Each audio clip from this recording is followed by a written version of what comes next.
Responding to the world around us is a concept as old as time. We're always engaging and relating to people, to nature, to the things that happen to us. We're reacting. Sometimes we know reactions as a negative thing. When we have a physiological reaction to medication, to some type of substance, allergic reaction. When we react, we are responding.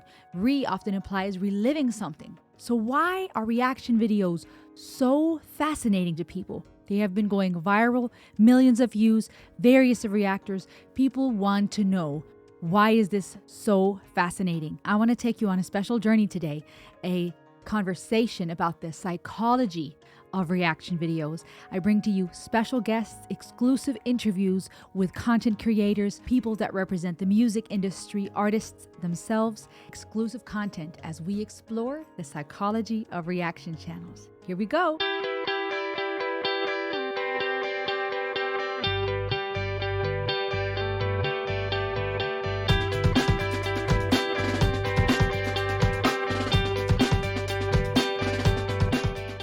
A little girl reacting to the scary maze game. This was one of the first, if not the first, reaction video that went viral 16 years ago. And I'm going to check it out with you. Let's look at it and see why this video went viral and what about it possibly kickstarted others wanting to react to content as well. But you can't go careful. Oh. Ellie, you gotta go slow. Come on, you can do this. Whoa. Okay. Just be careful. You almost got it. Got anxiety. You get to level 4. Something's gonna happen. I'm anxious.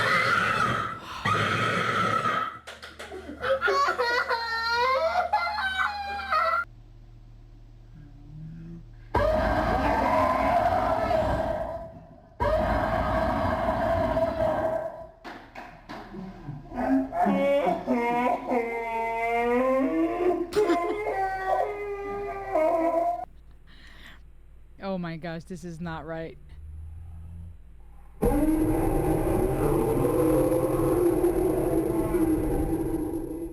This is interesting. Let's talk about this. Okay, the things I just felt as I watched this was put out 16 years ago, the first reaction video. This is referred to, when you look at the history of reaction videos, this is referred to as that first one that went viral, that kickstarted this whole process. And there were other scandalous, crazy videos along the way that went viral that led to people reacting to and commenting on the content. But this is seen as one of the first. And what I find interesting here is the things I felt were anxiety, because I knew something was happening for when it's titled Scary Maze Game. And I know there are games where something jumps out at the person, a spider, a snake, whatnot, and it scares people. I've seen those clips. People have tried to scare me with it. I've seen reactions of that. So there's this anticipation that something is going to happen. And so watching someone experience that, even though we may know something might happen, creates this anxiety. I felt anxiety. I jumped with her because I didn't know when it was going to happen. So in a way, I felt with her. I experienced with her that initial shock. I then felt empathy. My heart went out to this little girl because I saw her crying. It's a little child. We feel this, many of us at least, feel this innate desire to want to protect the innocent, the vulnerable, the young children. And so to see a child crying, it makes us sad, makes us feel worried for the child. Perhaps it's also something we can relate to because we know what it's like to be scared, to be startled, to feel afraid, to feel exposed. There's something about being scared that goes beyond fear that also is connected to embarrassment. Sometimes kids start crying even though they're not seriously physically hurt because they're embarrassed that they fell in front of their friends, or they are ashamed, or they feel exposed, vulnerable. When we are injured, when we're hurt, when we're scared, we are vulnerable, especially when there's others around laughing or recording us. So there was all these feelings I was processing. Another interesting thing is, and this is why that was slick that they did it this way, is that they replayed that significant moment in time of her jumping multiple times in slow motion. So for one, it added elements of humor by having her scream in a slowed down, lower voice. Right? It sounds funny, especially back then. Imagine. Nowadays, it's so easy to have all these effects and many people are familiar with them. But imagine 16 years ago, YouTube being new, that whole world being very unfamiliar to people, to have sound effects and funny things added. Now we're seeing this in a clip, a regular person like you and me. So there's an element of being relatable. It's beyond a movie star or a music star, people that we can't touch, that we idolize. It's a regular person in the security of their home. We know what that feels like. Replaying that in a funny, slow motion, lower pitch way is humorous, but also it allowed us to relive that moment again and again. It slowed things down. It allowed us to fine tune into the facial expressions, the tears, the emotion that this person felt. Why am I saying all this? This is the type of stuff that reaction videos are made of. This is the type of stuff that psychology is made of. Human behavior, the way we process cognitively, the things it does with our bodies chemically, our biology, the way that it meets certain needs. When we look at the hierarchy of needs, Maslow's hierarchy of needs, we see that in addition to our basic human needs for food and water and our needs for shelter, we have needs for connection and relationship. We have need for affirmation. We have a need for self-fulfillment and realization. And when we look at reaction videos, I feel like quite a bit of that is met, that need for connection. We get to watch someone else. We get to comment and share our opinions. We get to connect with others who love what we love. We get to that bias confirmation of other people enjoying what we like, confirming our bias, agreeing with our feelings. We get that sense of self-realization because there's a platform for us to react to, where we get to express what we think, or even as viewers, as those who watch reaction videos, we're self-realizing because we have other people confirming and affirming us. We get to comment and self-realize ourselves in the comment section and be part of a community. We get to be directly connected to someone who has millions of followers, now feeling like we get to touch, reach that star, that VIP that we may or may not have put on a pedestal. We get to reach that person a little more closely than back in the day, someone on stage who we never met in our lives or who would play on the radio and we never saw face to face. There's something about the internet that allows us a more close connection, even though we're all separated between screens. It gives us this idea of self-realization and affirmation where we get to create, we get to project ourselves into the future and the environment around us. So psychologically, it's interesting how we feed off of that. Empathy is a very powerful tool, and we find that too. We empathize, we can relate. There is humor and entertainment, which that concept is psychologically also as old as time. When we look back to concerts, people coming together to be entertained, when we look back to the gruesome times of gladiators and horrors that were done in front of masses, there was something entertaining about the adrenaline of knowing that someone is going to be led to their execution. There was this dance between death and life, between being and not being, as Dr. Yalom says so beautifully in his novel, Lying on the Couch. There is this moment in time as you experienced someone facing death, breathing their last, their final words. Somehow this sense of relief because it's not you, it's the other person that is dying. Somehow this adrenaline rush because you're surrounded by many people observing this with you, experiencing their feelings and their perception of death and life at the same time. It's this adrenaline rush of witnessing the shocking and the gruesome. And with reaction videos, though people are not literally dying, for the most part, sometimes there are videos that are so shocking of accidents and horror stories where we don't quite know what happened to the person afterward because the video cuts off. But for the most part, people are not literally dying anymore or being killed, but the shock value of the footage, it being perhaps a movie scene where someone is slaughtered, a sexual scene where things are acted out that we may just think of in fantasies or that we may have just read about in books back in the day. The brutal animalistic instincts and the primitive instincts of humanity when it comes to death and sex, greed and power are all on display, increasingly so in movies and music videos, in various content. And when you react to that, you're getting to experience that through the eyes of someone else. You're getting to observe what they're feeling. There's this duality. You get to experience the footage. You may be familiar with it, and that's why you came to this channel. Or you may not be familiar with the content, and you're just watching videos, now experiencing it with that reactor. And in addition, therein lies the duality, experiencing their response, watching others watch the gladiator games, if you will, experiencing the adrenaline, reliving things through the eyes of another. There's a lot of elements here. So let's dive into the psychology of reaction videos. My first reaction was Christmas Day. 2019. I was in Spain, who were under like martial law, couldn't leave the house, obviously. And I just missed the human connection, if that makes any sense. It does. It makes a lot of sense. And that's exactly what came from it. The channel. Nice. Right. Has it brought you more human connection by watching stuff and sharing it with others? Absolutely. Absolutely. Like generally, I'm not someone who's going to kind of deal with people very well. I have Asperger's, so like it's just something that I'm not really good with, like human connection in a sense. But I do enjoy the act of it online, at least, because it's kind of gives me like something in between. Let's say. Okay. Does it feel a buffer like zone? A buffer. So you feel perhaps a little safer because there's a screen? Absolutely. That I'm honest. I say exactly what's on my mind, regardless of what people like at times. I get in trouble a lot. But I say exactly what's on my mind. I'm honest. Do you think that has contributed to the success of your channel? I think so. Your honesty? Why do you think that is, that people will relate to you more or connect with you more when you're authentic, when you're honest and blunt? Because people generally, from my experience at least, they tend to like exactly who you are deeply. When you start putting on this fake persona, people kind of pick up on that fakeness. Yeah. Even if they can't put their finger on it, right? They think something is wrong. Right? Okay. We're reacting, we're showing our emotions. And it's a vulnerable place, in my opinion, letting people in on how music or a video makes us feel and then sharing it with the rest of the world. People look for bias confirmation. I don't know if you're familiar with that word. What do you think about that? What comes to mind? Ooh, good one. I think about this often, right? Because unfortunately, when people go into very specific topics or like niche, like very specifically like niched videos, let's say, they only want their own very specific opinion confirmed.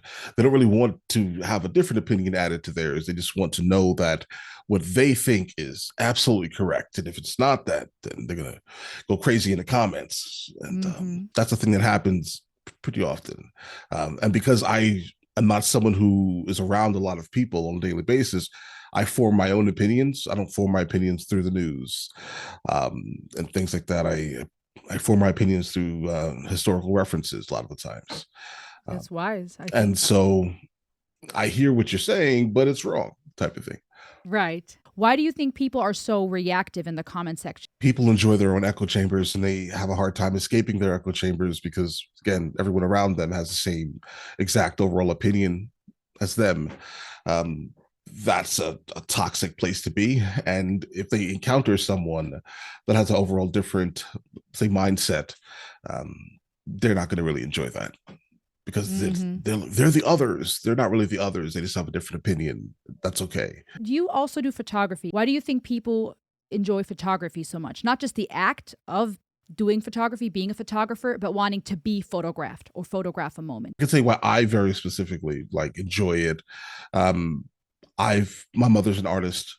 I love the concept of art. Went to school for art. It just makes me feel good. I can really give a deeper explanation on that one there, but it just makes me feel good. But the reason why someone would want to be photographed is different than that thing.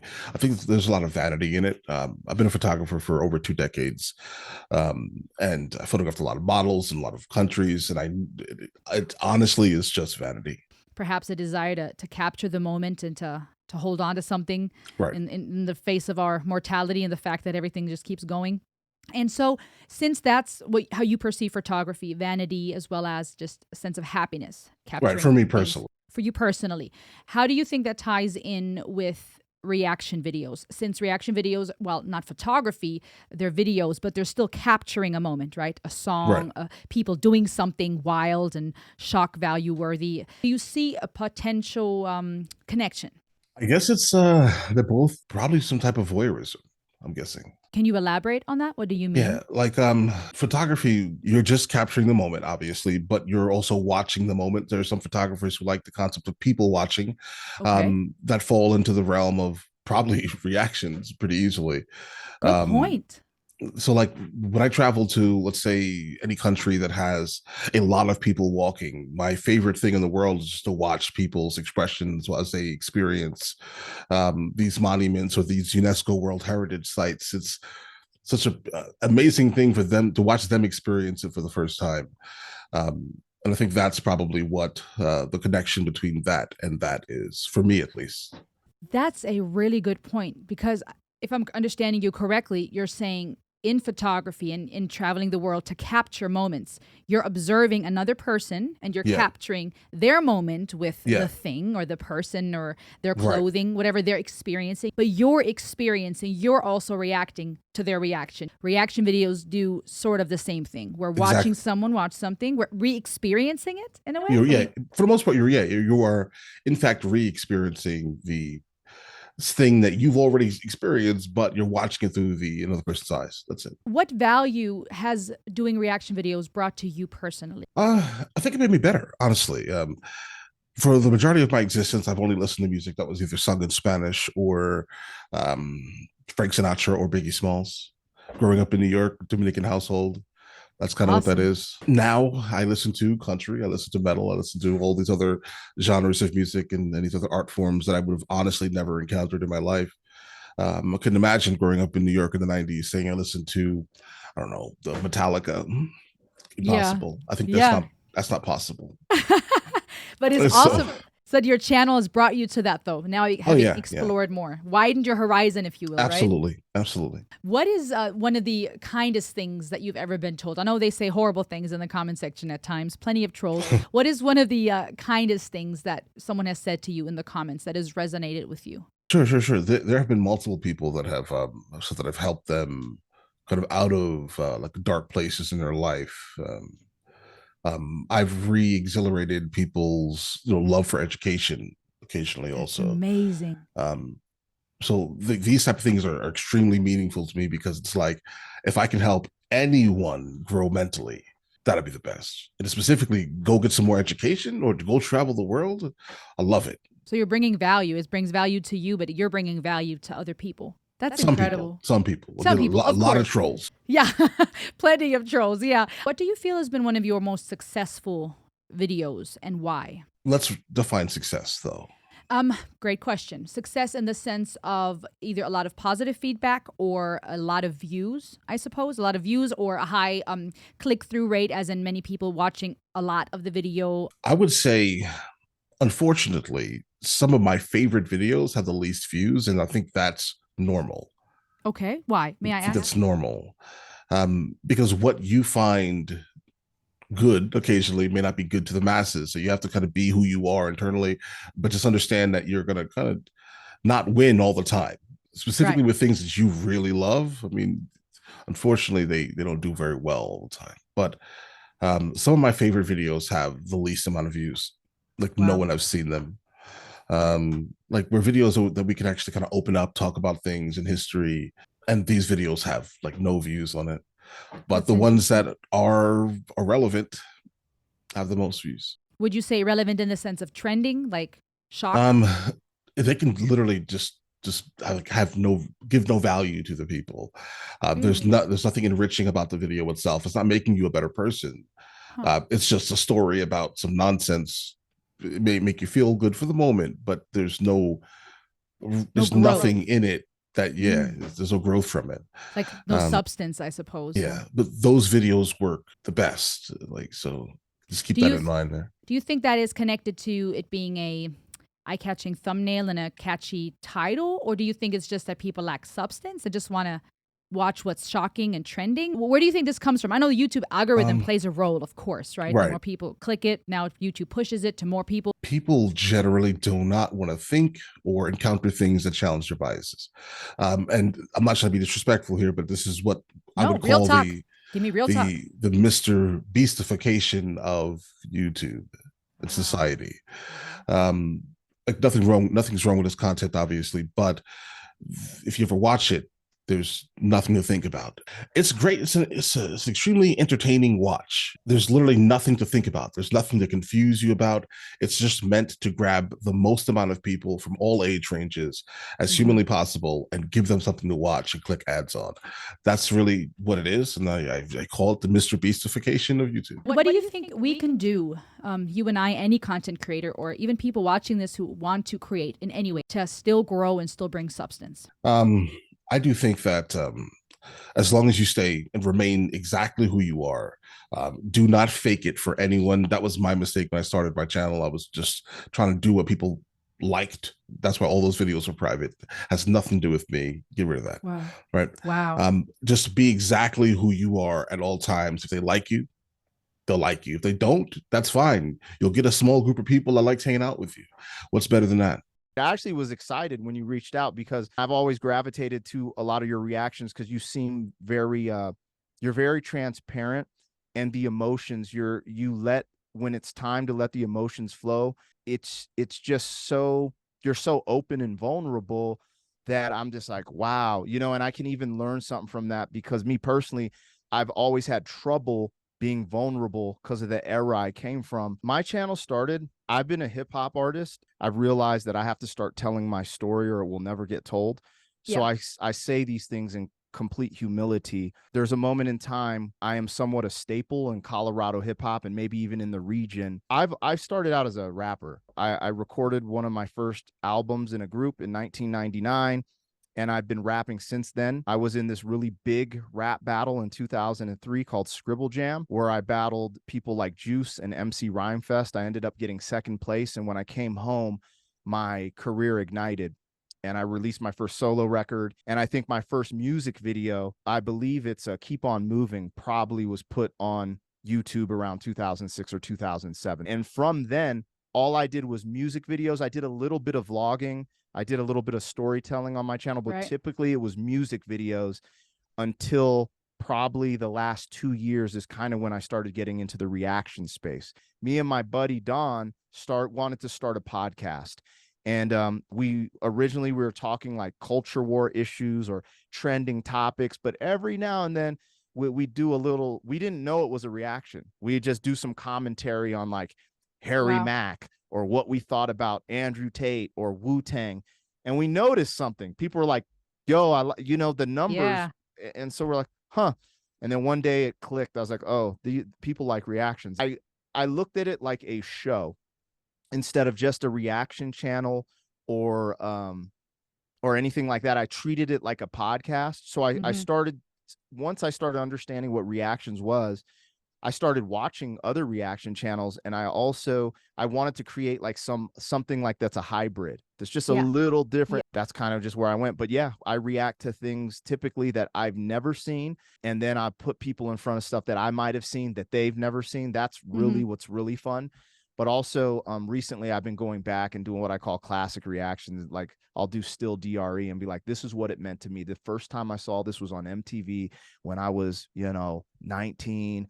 And just different stuff. I'm just playing with different ideas. You're experiencing, you're reliving something. It's being reacted. And so that first time experience, I keep hearing people say, allows them to get back to that place that they felt the first time. It's almost like you get to go back in time. This is what's funny. You're absolutely right.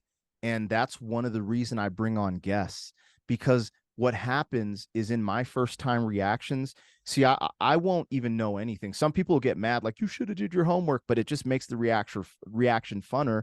And then I get to learn from the comments. But once I learn some things, then when I bring a guest, I get to relive it on YouTube. People get to see me break out of that box and be open to new genres and actually fall in love with certain music for the first time. People love to educate you about what they know about an artist or what you may have missed. Have you experienced that? Is that your... For the most part, every now and then I'll get some pushback because I'm a rapper and some of my takes on rap, every now and then people will get like triggered with certain ideas I might present. Like, for example, one of my biggest reactions is The Devil Went Down to Georgia from the Charlie Daniels Band. And the moment I heard it, I was like, bro, this is a rap. This dude is battling the devil with a violin. This is crazy. And some people love that parallel. And then some people will be like, bro, you know, so, but for the most part, people just enjoy the authenticity of what you think this is.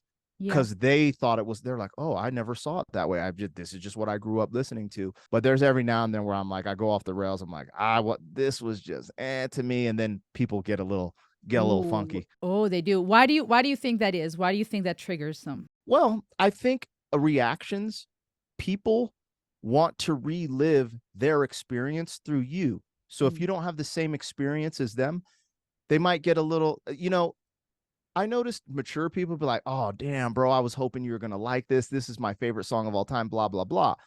But people who are not in that place, they're coming for some type of feeling and dopamine. And if they don't get it, they might get let down. It's like going to see a movie that was marketed to you for a year. And then when you see it, you're like, bruh, that's how it ended for real, you know? So Yeah, I understand, but that's what's fun about reactions for me. Those collabs that you do where you watch someone watch something, I feel like that's almost a triple reaction, if you will. But what do you think that does for the audience? You know, it's interesting because it allows you to get in front of some of the same content that you really enjoy and get them in front of it. I think it's similar. I think they just want to see what the guest has to say. Okay. You know, see the conversation. So it's cool to get some depth or different perspectives. And I think that's what it does for the audience. It brings different perspectives, different conversations, and also different energy. And also it allows them to see my energy in the room with someone else, because there have been moments where someone was scared to open up. But because I've been doing this so long, I've been able to get them to open up because they were comfortable with me. And I'm just like, you know, and we're having this very smooth conversation. That's the good, you know, every now and then there's awkward ones where I'm like, oh man, what, like, you know, like, cause what does Ren say? We're clumsy humans, you know? Yes. It's just interesting. So I'm just kind of walking through the door and just, you know, being me as I do that. I think that makes for some of the best content, though, the authenticity, because even though a lot can be staged through, you know, social media and the screen, I mean, from filters to just editing a bunch out, at the end of the day, behind the scenes, we're still trying to figure life out. And I think if those watching us are honest for a moment, most would be willing to admit it's the same for them. So when there's authenticity mirrored behind the screen, I think that speaks volumes, because it makes people feel less alone. And ironically, I think we got a whole bunch of lonely people because of social media. You touched on something really deep. I don't know why that struck me so much. That was very profound. There's a lot of people who are alone. This is true. And it's weird because I almost feel emotional saying this. There's something about this camera. I'm just looking at the camera right now. It's a black lens, but I talk to this camera like it's my diary. And oh, wow. I've said things to this camera, which goes out to people who may be lonely, but I've said things to this camera that I might not have even said to my wife, because for some reason I'm comfortable here. Ooh. And I've never experienced this because I've always kind of held things within. And I think about when I open up about true trauma with these reactions, right? Because sometimes this music is a muse and it opens you up. And it's so weird because I'm from the era where you're not supposed to get choked up or feel as a man, in a sense. Yeah. And then now we're in this new era where it's like, oh, open up. But there are these moments where you're like, no, I'm not supposed to, because I personally believe as men, we're in this war, right? Yes. Whether you're in it, but you have to be able to look over and see the damage or the lost ones and keep moving forward, because you have to protect and provide for your family. Right. So I have these really moments where, like, I don't know, it's really strange just opening up in front of this camera, where it's like stuff that you normally just think in your brain or you just keep to yourself. And so that's the weirdest thing for me. I didn't realize I could do that, where you're actually influential as well. I knew I could be an influence because I've been an influence with music my whole life, but just to be able to speak to people. And that's why I think people gravitate to a lot of my stuff too, is because there are these moments where I really just, like, it's just me. And like, I'll really open up, like, you know, with the Johnny Cash song, you know, and talk about Mom Duke's passing, or like, you know, us having stillborns and different things that were very traumatic in my life. And I just think people are alone. and they need to know they're not alone. And there's something about that that just touched me, just even talking about it. With this new album and with your new work now out, as reactions flow, how do you feel about those people not just listening to your music and appreciating it as a fan, but criticizing, responding, and analyzing?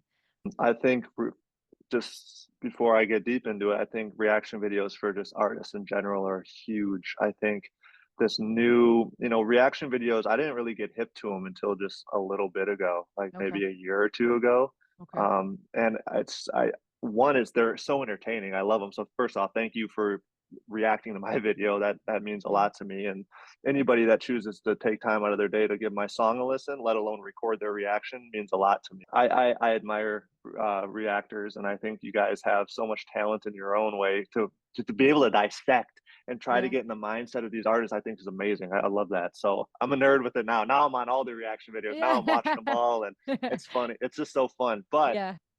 like you said, it's also interesting and fun to see how each person interprets it in real time, right? Like, I have fans that message me and tell me what they think of the album or how they take it, and that's cool. But to actually see somebody's first ever time reacting, especially to my music, because I understand some people are probably like, "What the hell did I just watch?" So, but to be honest with you, the most of the reactors, they get it. Yeah. You're standing. You're not just like, "Oh, this is evil music. This is disgusting. I'm so offended." I've had reaction videos like that before, and it's cool. I appreciate the honesty. No harm, no foul. Okay. But when I can see somebody that actually like takes away the surface level and actually like dives in, I think it's awesome. I've had a couple other therapists react, and I think each one's interpretation is so cool to watch. And then I also love the hip hop fans that appreciate the hip hop in it, like the bar work and the double entendres and stuff like that. And you actually, in your reaction, I could tell you're a hip hop fan because you were talking about the bars specifically too. And so I think that's fun too, to get in the nerd section of the hip hop world. So I love reaction videos. I think reaction videos are huge for a lot of artists, and I will never complain about somebody, whether it's negative or positive, reacting to my video. I just want them to give me a real reaction. Tell me your thoughts, and that's all I can ask for. What do you think it is for the viewer, now artist aside, that makes reaction videos so intriguing? I think people want to see if their reactor's reaction is the same reaction they had, maybe, or also it's entertainment. I mean, there's some reactors out there that are funny, like No Life Shack. Yeah. I've seen a couple of his stuff. He's funny, man. You know what I mean? So a lot of these guys, a lot of it's entertainment, I'm sure, for viewers. But then I also think, because I have a lot of fans that are like, "Oh, I'm asking all my favorite reactors to react to your new song and stuff." And I'm just like, I think they just want to see, maybe at least for me personally, they're probably like, "Yo, this music's so out there or so different, and I like it. I want to see what people think too. I want to see if they have that same reaction." For me personally, as well as for all the music reactors, I think it brings a level of authenticity to the viewer, and it allows the viewer to really connect with not only the person who's reacting to the video, but also to the music video themselves. I could display emotions that I probably couldn't display in other video categories. And I think the audience really appreciates that. It's a highly social experience for the people who are watching the music reaction. And when you think about it from like a neuroscience perspective, there's this very interesting type of neuron in our brains called the mirror neuron. They are activated when both a person is performing an action. So say I'm lifting this delicious hot cup of tea and I'm sipping it. So my mirror neurons are being activated, but they're also being activated if I watch you hold up a cup of tea and drink that hot, delicious cup of tea. So I'm sharing that experience with you, even though I'm not personally drinking the tea. My mirror neurons are activating. So the same thing happens with people who are watching music reaction videos. Their mirror neurons are being activated, and they share the same joy, surprise, nostalgia, whatever layered emotions the music reactor is experiencing. They share the same emotion. So it's a highly bonding, highly social interaction. And I think that that's the key to why music reaction videos are so popular. Are they experiencing those emotions to the same degree? Or would you say it's like a watered down version? Say you drank the actual tea, so you're having it 100%, and I'm watching you, so mine is like 80. Yeah, that's a great question. I don't know if there's any evidence that shows the degree on a personal level, but Okay. they have done studies that kind of tie in mirror neurons with okay, this is really fascinating, with how brains synchronize with each other when people are listening to music. So they've done studies where people in groups are listening to songs being performed by a musician, and they found that their brains highly synchronize with the brains of the musician that is performing the song. And Wow.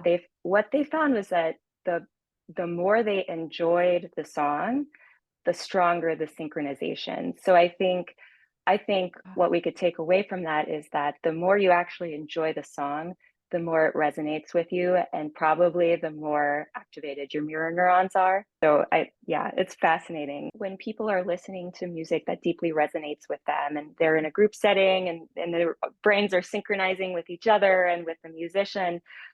In general, there are different pathways that are activated. The most common ones are the reward circuitry. So this is like the dopamine, this is called the dopaminergic pathway, the one that releases dopamine. So that's why music can feel very comforting and feel very rewarding to listen to. It also can activate the bonding circuitry. So the biggest bonding hormone is called oxytocin. So this is the one that's commonly known to be released when a mom gives birth to her child, and that helps bond the mom with the child and vice versa. So the oxytocin is also released when we're listening to music that we highly enjoy, and that is one of the key reasons why music is so social inherently within the human condition, because it helps with social bonding because of that oxytocin that's released. And then it also has been shown to decrease cortisol levels. So it decreases the stress response when you're listening to music that you enjoy. What benefits would that type of synchronizing have on a person, and why is it soaked up so much by the world on YouTube? Yeah. Talk about empathy. And I think that's key. I think music allows us to become more in tune with our own emotions. And again, by activating different regions of the brain, it also allows us to be more empathetic with other people. So they've done studies in, I believe, children that found that listening to music can help increase empathy and collaboration and cooperation. I personally never understood reaction videos. The only reason I discovered it somehow is scrolling through YouTube. I came across this guy reacting to a song, and I was watching this and I was like, this is kind of really interesting, but like I said, I think that I could add so much more value. Like I just do it differently. Like he was talking about what he liked, what he didn't like, what he thought was cool, and I was like, this is a really interesting concept, but like I have so much more, and like there's nothing wrong with that. It's just different. It's just it's a very different like I'm not knocking the guy. He obviously had a huge following actually, and I was just like, oh, I could do this just differently, and I could take my knowledge of music production, music theory, and instruments, and just general music industry knowledge, and put that in there, and that's what I started to do. So that being said, that's why I started creating them, and they seem to be well received. But if you look at my comments section, there's like at least 10% or 8% of my comments are saying you're talking way too much. I get that too. Oh, which is okay because the reason I think that you and I might get that is because we're doing more of an analysis breakdown. There's a tremendous joy in sharing.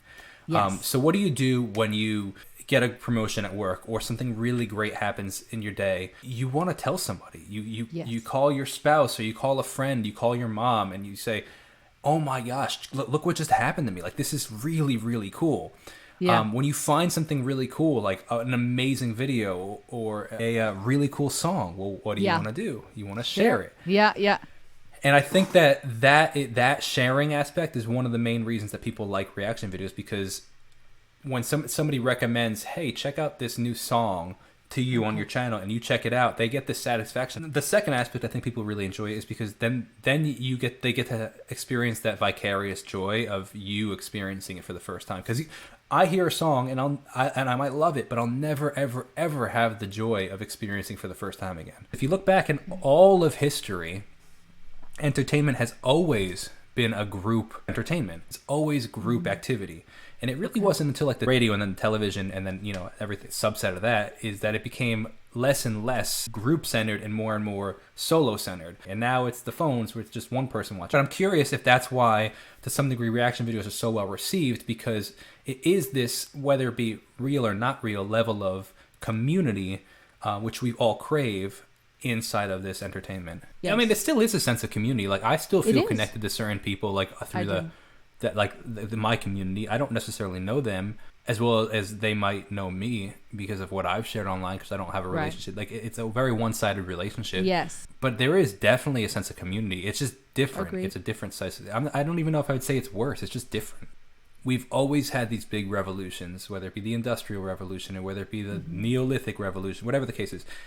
There were always people that embraced it and always people that didn't embrace it. And there were harmful aspects of it and beneficial aspects of it. When farming went from like 2 guys and like a shovel to like, hey, let's use a tractor, there were a lot of people, I'm assuming, that were like, well, we've always done it this way. Why would we change? It's always...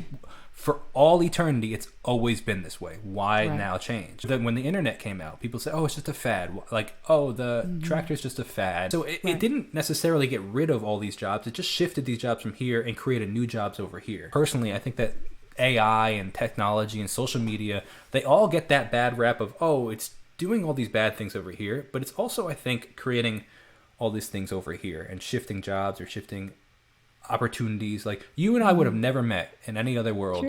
True. 40 years ago. That's very true. Yeah. So that's a good mindset to have. I think that's a really good mindset to have, because I think it also speaks for the resilience of humanity, or those who are willing to adjust. Since you are also an artist and a musician, how do you think that reaction or review videos affect musicians? Have you seen any impact for yourself? I very much appreciate this question. I have never personally seen an artist be offended by a reaction video. Of course, like, you know, depending on the content of what's being said, but even still, like, if it's a positive review, right? But the fans are always very interesting because they're like, you're stealing from the artist. This is there's no creativity in this. You're just rip-off artist, and I find that really, really fascinating, because as an artist myself, I'd be honored if anybody took the time out of their day, whether it's to get views or not. Like, obviously, you know, we react to certain artists because of the views. Like there'd be no point to doing it if you're just going to do it and get 0 views. I mean, yeah, you get this point of the satisfaction of creating for yourself. You have to do what fulfills you, because if you only pander to the views, that's the fastest way to burn out. Personally, I view it as free promotion for the artist. It's just another way for the artist to get out there and the music being shared. And I don't see it any different than, other than the fact that it's at a mass scale now, than a review in the Rolling Stones magazine. As an artist, when you have someone review your work, what is important to you if someone is to analyze and react? Very simple answer is, I think, honesty. I want an honest answer. Now, that's cool. If you watch my reviews, like, I am very positive. I'm never like, oh, this song sucks. You know, I've personally listened to a lot of stuff that I don't enjoy, but I can always find something that it's like, oh, this is really cool. But there's always something that can be learned from it, or that's a really cool lyric or rhyme or whatever. You can find something. There's a difference between critiquing and constructive criticism or feedback. Absolutely. Because it's still subjective at the end of the day. Even a person saying, I feel like he could have done this or that is still very subjective. So 100%. I think he could have done this differently because it would have made me feel this way, or it would have then this would have happened. And, you know, like, as opposed to just, oh, I think he should have raised the hi-hats. Cool, but like, why do you think that? Why? Like, because then the rhythm of the hi-hats counteracting with the rhythm of the bass would have been really cool, and then you get this cool, like, you know, you know what I mean? Yeah, like, there's actual purpose again, which kind of takes us full circle in our conversation. There's a purpose, there's a reason. I think a lot of people, their art suffers when they become outcome dependent, because they will willingly compromise, which also means compromise in substance, or they'll pander to an audience that might, because they'll say, oh, this sounds successful, so if I want to be successful, I'm going to do stuff like that, and they'll try imitating it. Or they might say, this subject matter I've heard a lot and it does well, so I'm going to talk about this, and people don't really talk about their unique life experiences, and they don't have to necessarily be profound. This is what I found, like a lot of like really relatable artists, even if you're a kid that sits at home playing Xbox all day and you're writing a song about smashing people at Call of Duty, I think that would probably go down really well, because it's your truth. And I think that's the thing, is when you're trying to sing about something, you're singing about a love song when you're not necessarily in love, or you're singing about coming from the hood when you don't come from the hood. It's like, that's when you kind of lose it and you disconnect. But if you had come from that area and you have had a rough and you rap about it, then I feel like people can tell. And what I love about creativity is essentially just making something new out of everything that already exists. That's the way that I approach it. Like I think it's very hard to come. I can probably sit here and say a sentence that has never been said, and sometimes I do this, in the history of the world, like, the bottle cap dog fed a small green man a hat made of sand. I feel like I'm probably the only person right now, until people have said this interview, who's ever said that. But that doesn't mean that it's original. Right. And it's the same. It has a Dr. Seuss vibe, just a little bit. I heard something with a green and a hat. I'm like, wait a minute. Because we live in a time where everything is results, right? The new currency is views. And if you can get a large audience, be it through something valuable or as scandalous as possible, you have people's attention. So this focus has shifted in the music industry as well, in my opinion, where everything becomes about the results and what other people will say, right? Pleasing the crowd. So when you have someone, including yourself, someone who comes to the table and says, this is my experience, I think people are hungry for that, because it shows me you've experienced yourself enough to be able to share your personal experiences with others. I guess the difference as well is that usually with tech models, they're programmed so that they serve a specific function. So they have a destination and role that they have to complete. With humans, because we're so much more like existential, or we're just figuring out what it all means still, and we're constantly on that question. There's not really an end goal to our motivations. Whatever I do isn't. I haven't quite figured it out. It's just based on this gut instinct of what I feel like I should be doing, which I think makes it, again, that's a very human thing. Is we're kind of like blindly, even if you're not religious, even for a totally atheist person, there's still some sort of moral compass in us that's searching for some sort of salvation, or searching just for some sort of sense of what we should be doing, and that should is such a like. It's such an arbitrary concept, because nobody really knows. You know what I don't want to happen is like end up in a society where we can't even make jokes anymore, because it's become so sensitive that we're offending anybody with anything that we say. I really think that there should obviously be movements towards improving language so that people's feelings don't get hurt, right? But I think intent should always be taken, rather than the words themselves. It should always be like, what's this person's intent? Are they genuinely meaning harm? And if they're not genuinely meaning harm and they're being clumsy, then I think that there should be a space of more forgiveness. Otherwise we're going to end up in a world where we can't joke about things, and we should not take ourselves too seriously. I don't think so. And I know that's easy to say in the position, I guess, of privilege, but I still think that we're at danger of becoming so hypersensitized that it's just we become a humorless world. I agree with that. Well, and I think it puts people in a place where nobody is safe, right? If I'm afraid of what I'm saying because you'll judge me, and you're afraid of what I'm gonna do, how I'm gonna judge you, everybody's hiding behind walls, and we're relational creatures, and relationship works only on trust. I love it when there's interpretations put on my stuff that maybe I didn't even see myself. Because then I'm looking at it totally differently the next time I see it. It's brilliant. I think a lot of people are looking for someone to validate them of how they feel for a specific song, but it might not necessarily be to validate particular emotions. But because of the songs that I do, because I tend to get a lot more requests, or I choose songs that pertain to mental health, I think that it brings in a lot of people that didn't have another place to open up. And that's why I wanted to have this community, is to utilize music and reactions to encourage conversation about mental health, and, as I often say, shatter the stigma. How does it personally help you react? Because since we're talking about the psychology of reaction videos and the impact it has on artists, content creators, in your case, how has it contributed to your growth and healing? There have been many times where I didn't know how to tell parts of my story. There's parts that are very difficult to talk about, and Yes. I didn't really have the words for it. And as I started listening to some of these songs, it would be, oh, well, that perfectly describes what I'm feeling. That really makes sense. And to be honest, I kind of pigeonholed myself into very specific artists, very specific genres. So I didn't really venture out beyond that. For me, being able to be introduced to this other music that is helping other people in the same way. It takes a lot of courage to be vulnerable, but it sounds like you are using that for your own growth. And do you think that that has contributed to so many people coming to your channel because of your story and your healing process?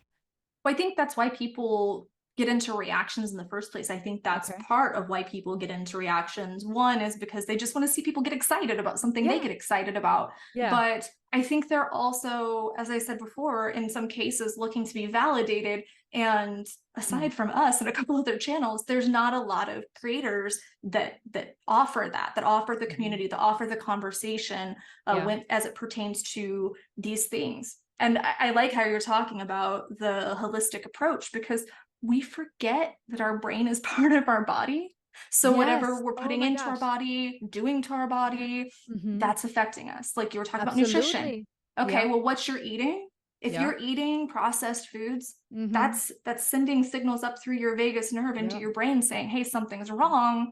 That can come out as signs of or symptoms of depression and anxiety. So there's the psychological benefit to music itself, right? And the experience of the reactor, but also the viewers sharing. And for example, music with a slow tempo, like Pink Floyd, that's one that I just did a reaction to, Comfortably Numb by Pink Floyd. That can influence the automatic functions through the brainstem, right? Or that's going to calm the body, or it can lower cortisol, which can alleviate stress and anxiety. Isn't that fascinating how just as much as there's multiple aspects to our body, as intricate as that system is, that's one of the things I like about music, is that you find that same multi-layered experience that I feel like can touch us and our core in very different ways. Do you think there are, since that's all the positive, that there are any negative or concerning side effects for people watching reaction videos? Yes, and partially from the music itself, partially from having an echo chamber of other people that are validating it. That can be good to a point, because while listening to music can validate a person's emotions, whether it's an aggressive song or a melancholy one, when we're feeling in those challenging places, we're trying to navigate that can be therapeutic and cathartic as a short-term skill, as a short-term tool that we turn to. But I think after some time, that hits that wall of diminishing return, right? And it can eventually start depleting your emotional reserves if you're not eventually leaning into that reflection and that problem solving and that processing. If you're just saying, well, I'm going to let this person validate how crummy I feel constantly, and you're listening to that, and you're watching other people go, yeah, look how miserable they are. You're so wallowing. You're wallowing, you're like normalizing. There's a level of then over-identifying with the suffering, perhaps, or with this particular community, this niche, over-identifying with that niche or that suffering. That's the beauty, but also the responsibility. I don't want to say danger, the responsibility of having a large platform, right? With so many people looking to us, or so many people watching and listening, is the teacher will be judged twice as hard, right? Someone of a platform has power and should heed their influence. And so I suppose it's this dance of using it for good, but understanding that, everyone watching will still have to do what they need to do on their own. They are all still the president of their own life, if you will, right? They may be watching you on your platform, but they still are the performer on their own, for lack of better picture. Because it's like we took these messages from the music that we listen to, or the people that we've surrounded ourselves with. For me, it was Chester, but the lesson I had to learn in his passing was Chester can't save me. Nobody can save me. I have to save me. I have to do that. While we can inspire people as content creators, as reactors, we can inspire people. We can create community. We can help validate people and love people and invite them and try and make them feel welcome. We still can't do the work for them. We can't heal for them. In many cases, people have said, this video saved my life. I was going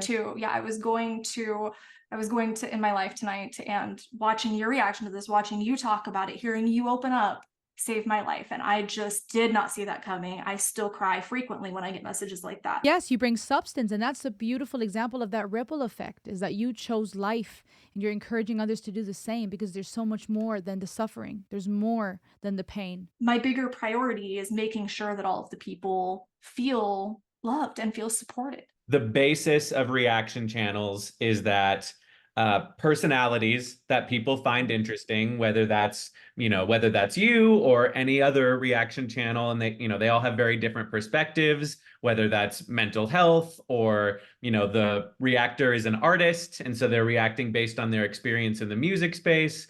And really the way we look at reaction channels now is the same way that producers and DJs used to send out their music to DJ promo pools so that they would play it in live shows and play it in their radio mixes. That's how we see reaction channels now. They're effectively an extension of an artist's digital street team. And, the economy of that transaction of like promoting the music for the artists can benefit the reactors by helping their channels grow by leveraging names that have their own audiences attached to them, right? So each artist you react to, or each piece of content you react to, brings a new audience to your channel as the reactor. But the artist benefits from tapping into you or the reactor's personality and their own following, right? And so by getting a bunch of reactors supporting a song, you're not just reaching your fans, you're reaching the fans of each reactor, who all have very different perspectives and personalities and thus different followings, right? So it's a great way of expanding your following. And frankly, from what we've seen, the promotional benefits of an artist's music being supported heavily in the reaction channel ecosystem far outweighs the benefits of monetizing those videos. You see the business side of it. And now, for one, I think your statements just now kind of laid to rest any person that has ever tried to hate on reactors, saying we steal from the artists. I think that's like the perfect way to just discredit that and show that it is a collaboration.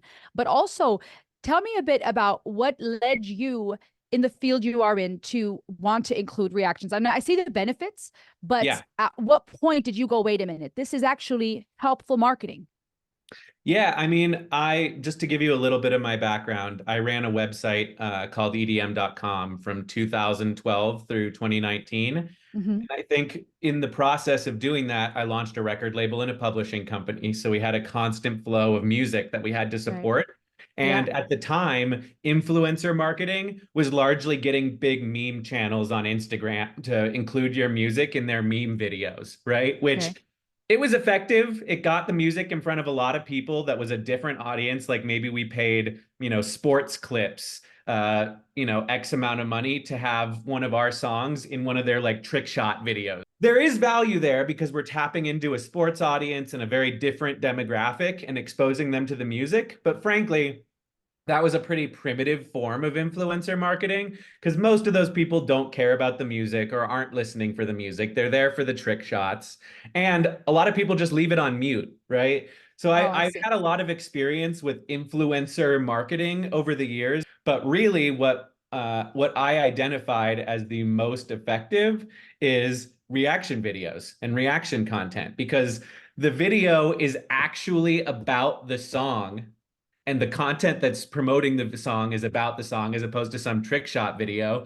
And it's from a legitimate perspective of someone that already has their own following. And there's usually some sort of analysis or, some sort of additional value created, whether it's analyzing a song's lyrics from a mental health perspective or just commenting on the rhyme, the rhyme scheme or the style of delivery of the lyrics. It was just kind of a natural evolution of leveraging influencer marketing. I hate that term now, but I think reactors are they're the natural progression of that and DJ promo pools. Is it truly at the end of the day just a matter of any type of, for lack of a better word, attention that is being brought to the artist, or are there types of analysis that you prefer for the artist? I think there's multiple answers to that, but I think really what it comes down to is if it could qualify as fair use, right? So if it's Okay. transformational, if you're creating entertaining content around the song, if you're creating educational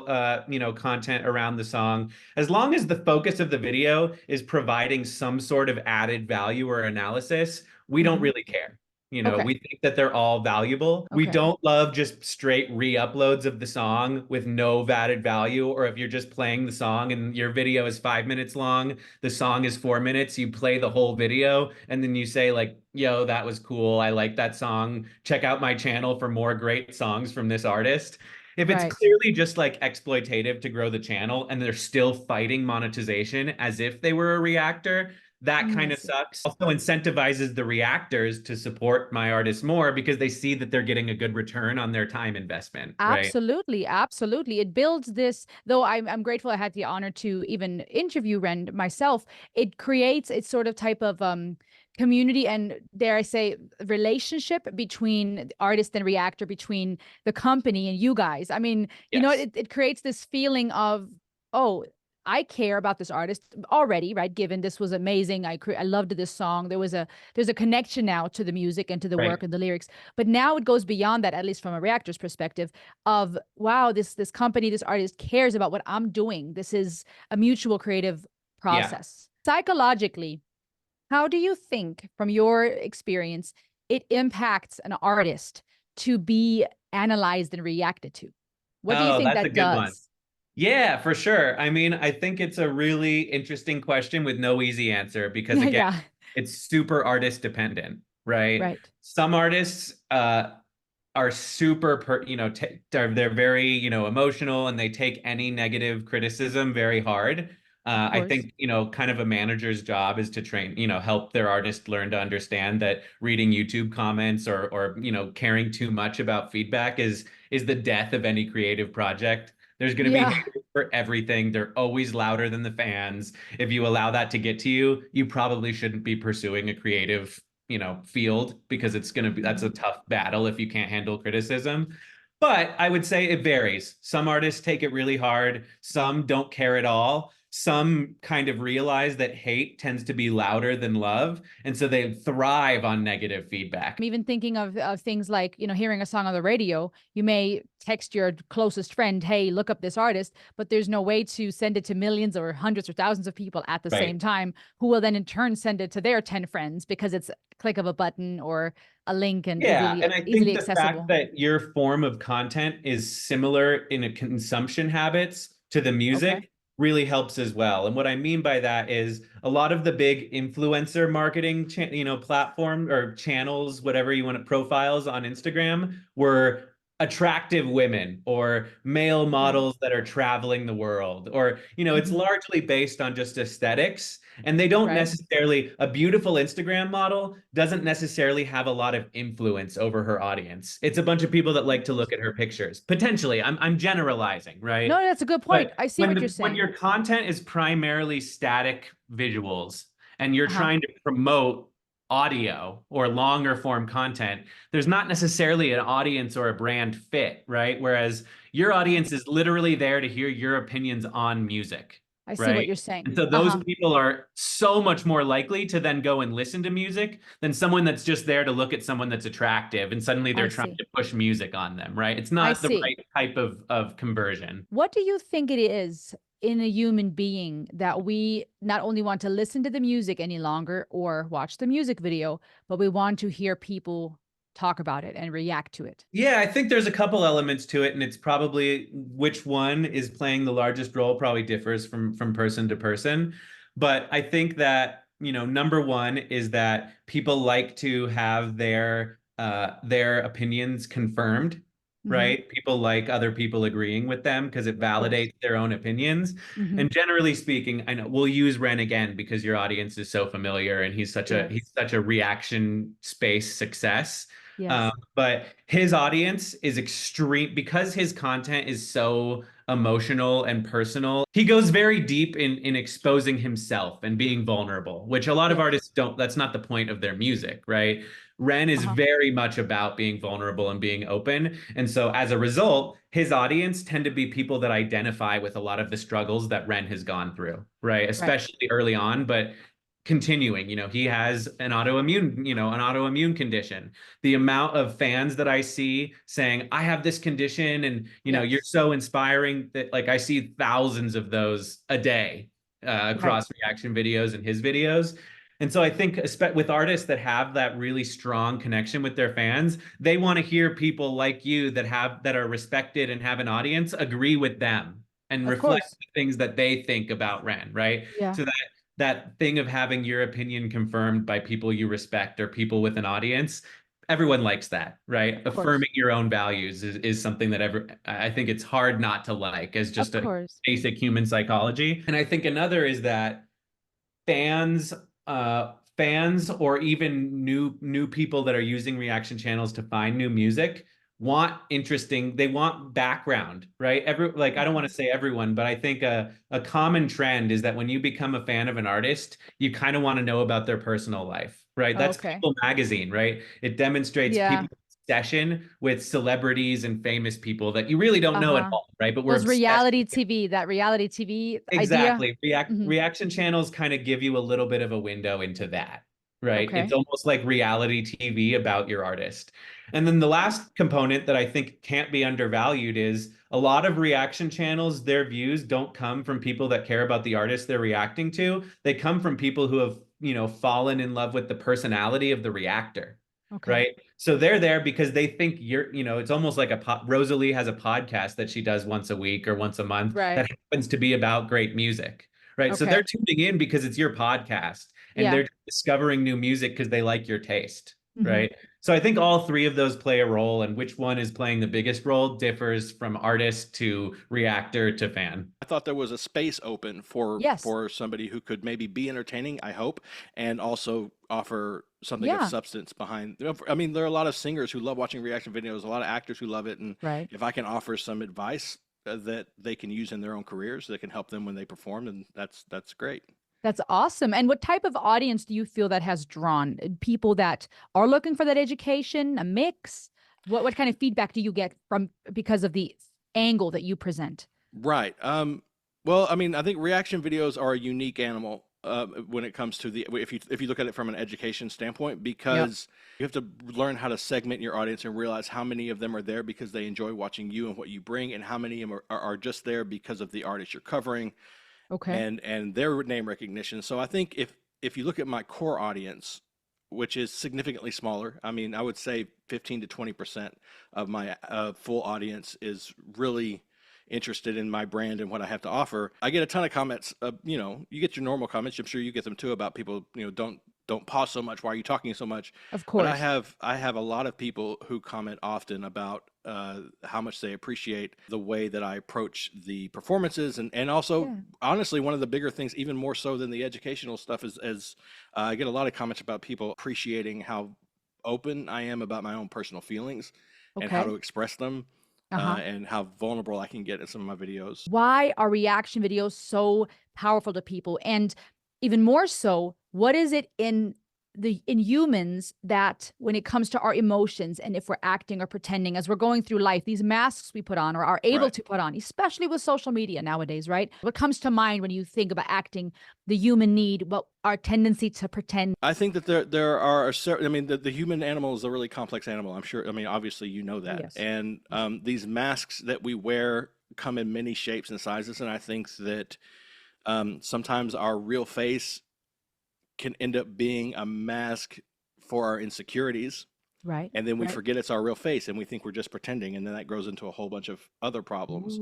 But I think that the idea, it goes back to connection for me, like what you said before, and I think there's a reason it exploded when it did, when people were feeling particularly isolated, longing to see people from the safety of your own home, which is where we all feel safest now, behind our keyboards.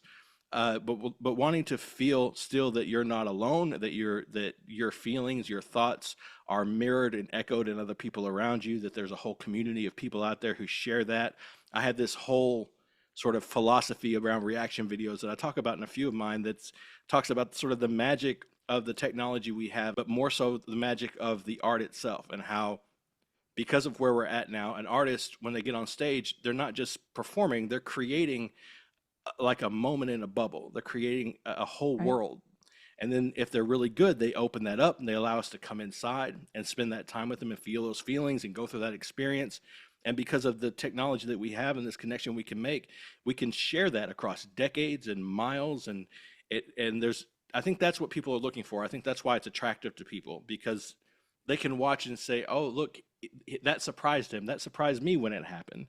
And today, when all the rhetoric is so angry and everybody feels so divided, and it doesn't matter who you are or how good a friend you are with someone, there's always a topic you avoid because you know that you're going to end up getting in a huge fight over it. I just think people really are longing for the sense that they're not alone. What do you think that does for a person? They're able to watch someone share their emotions. Let us in your world from the safety of my home. No, I'm not a mental health professional, right? That should be said.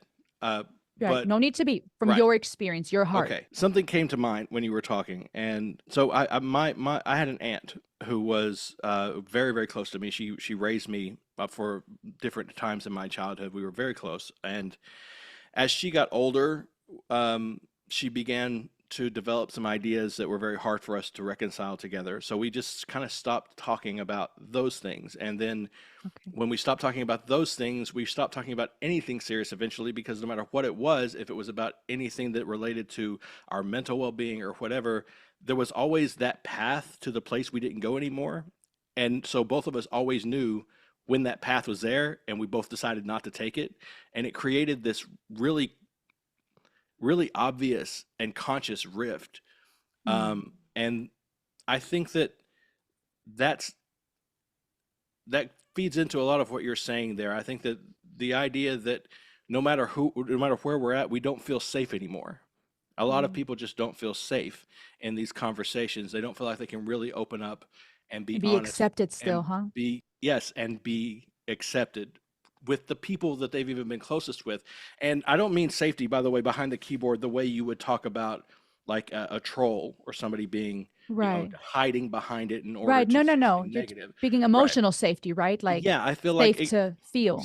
So one of the things that I focus on a lot in my community, I'm very quick to get rid of a comment or to be careful about it. I've even hidden my channel from a few users because there's just nothing but aggression and negativity constantly. I think that it's really important, but people watching, when I open up and I say that, listen, I understand this may be a little faux pas, or the way I'm behaving maybe isn't manly or doesn't fit into some box, but I think it's really important X, Y, Z, and I share that thing, then that person sitting back, I've gotten comments from Gen X and boomer men who tell me how their whole life for the first 40, 50 years of their life, they don't remember being happy a single day because they couldn't tell how they felt to anybody. And they've learned as I gotten older that it's just not worth it hiding all that stuff away. And they really appreciate me being open and willing to talk about how I feel about things and being willing to show more vulnerable sides. I get comments from women echoing similar sentiments, but from different perspectives. Right. And I think I think that's the safety I mean. When they see me do it, and and this is my space, my community, I think they feel like, oh, well, this is a place I can share this thing. Yeah. I can say this thing and it's okay. And they don't have to worry about upsetting their favorite aunt or their favorite uncle or their mom or their brother. It's not necessarily as anonymous as some places, but it can be, I guess.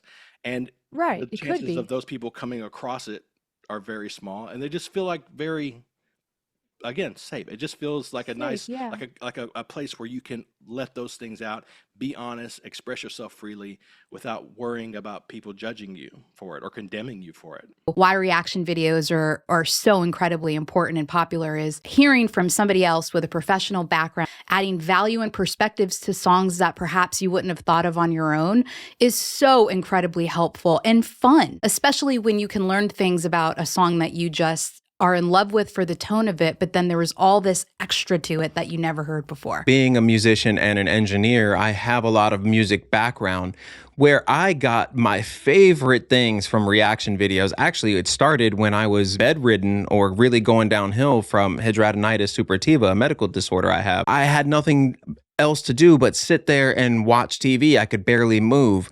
And music is a huge part of my life. So watching reactors react to music that I love was amazing. And what I love the most about it, I come from metal, death metal, crazy kind of metal, progressive stuff. And I love seeing like hip hop people or jazz people or opera or classical people watch metal, dark, crazy stuff and see their minds blown. Yeah. And especially because I know a crazy part's about to come or a crazy scream is about to come. And I'm like anticipating seeing what you guys are going to be doing. And then I see it and I'm just like, oh, this is so awesome. And being part of the journey of music along with somebody else that you may not know in person, but they can appreciate with you. A lot of people loved hearing the technical side of things that I would bring up that most people would never even have heard or realized unless I brought it up. But we also have the juxtaposition of her not being that technical, and she gets to say things that most people probably relate to a little bit more. You just want to jam and feel good. So you get two different personalities. Musical reaction videos also have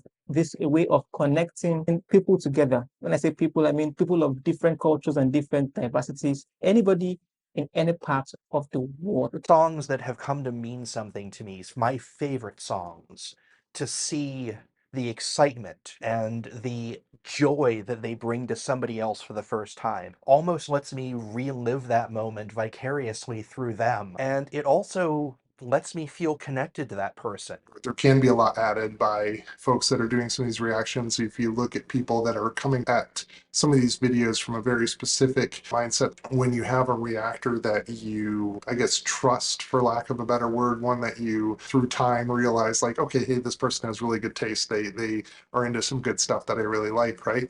When they watch videos from artists that maybe you haven't seen before, or videos you haven't watched before, it's kind of like getting that recommendation from a friend of like, hey, you need to check this out. It's a big part of us when we create and we put it into the world for it to be listened to.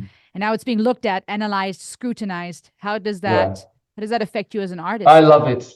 I love it. I mean, I don't know if I would love it if it would all be negative, of course. Right, but, of course. No, I learn from it, Also, of course, it depends on the video, I mean, my song, the day the world breaks down, I think it has like 50 reaction videos or something, and I watched most of them. Thing is, I get so tired of my own song, I can't hear it anymore, and I really want to see all those reaction videos, and I want to react to them. There are a lot of them that I even learned from, people saying things that I'm like, whoa, I didn't think of that before. What do you think it is from your perspective that people are so intrigued to hear someone react and analyze music or anything? To be honest, I have no idea how other people watch it. Thing is, I get a lot of emails from people and messages from people telling me that these videos are on, are online. So they tip me basically. There's another one, and you should watch it. So I think people love it. I always see in the comments, that people are promoting my stuff to reactors. Would I be wrong to say, I assume you don't really watch reaction videos other than perhaps those that are reviewing your work? Is that something you've gotten into at all? I have my channels that I watch. Yes. Okay. Basically every day, maybe. Yeah, every day. Every evening I watch TV series, and then the last hour I lay on the couch and I watch YouTube every evening. Really? Yeah. Okay. And what about it is so intriguing to you? The reactors themselves, they have to attract me somehow. Okay. And, maybe they're funny, maybe they're intelligent, maybe they know a lot about it. Okay. I mean, I watch Justin Hawkins. I don't know if you watch his stuff. He's funny, it's just cool. Yeah. Okay. Of course, I watch Rick Beato because he knows a lot about it. He loves musically. He knows way more than me. The charismatic voice is great. You learn a lot about voices and stuff. Yes. And, these are channels that I watch almost daily to learn stuff. If I don't believe someone, it's over. Why does that put you off, though? The human behavior, for you, perhaps you have, like you said, you're even more fine to it than other people. What about the lack of sincerity that makes people not want to watch something else? I won't learn anything from it because I don't believe the person, So I even made an album about it called Lost in the New Reel, We're entering the new reel now where we don't know what's real and what isn't real, you know. And it's the album is like 10 years old, but it has More a lot of relevant. these topics. Yeah. Yeah. More relevant Yeah. than ever, So it seems to me. yeah. Watching someone watch something almost seemed silly to me a while back. I didn't understand. Okay. You know, I was Yeah. like, what? No, I had to get used to it as well. Yeah, me too. And Yeah. when I started creating Yeah. them myself, it was nice to find my own niche and realize I can't be, you know, another vocal coach, because while I'm a singer and I write songs, I'm not a vocal coach. So I can't speak on the technicality as well. No, But no, my no. degree being in psychology, I've traveled the world, my passion being music and psychology, I found my niche. Right. So there's something to be said Right. about finding Yeah. your perspective. Yeah. I could never do that to reaction videos, you know. Yeah. I would be way too critical. I mean, I hate everything, you know. It's terrible. I couldn't do it. I was imagining myself doing that, you know, and maybe, you know, I should do it, but as a musician, you can't be critical of other musicians. Right. You would just hate everyone. Yeah, everyone would hate me and no one would be working with me anymore.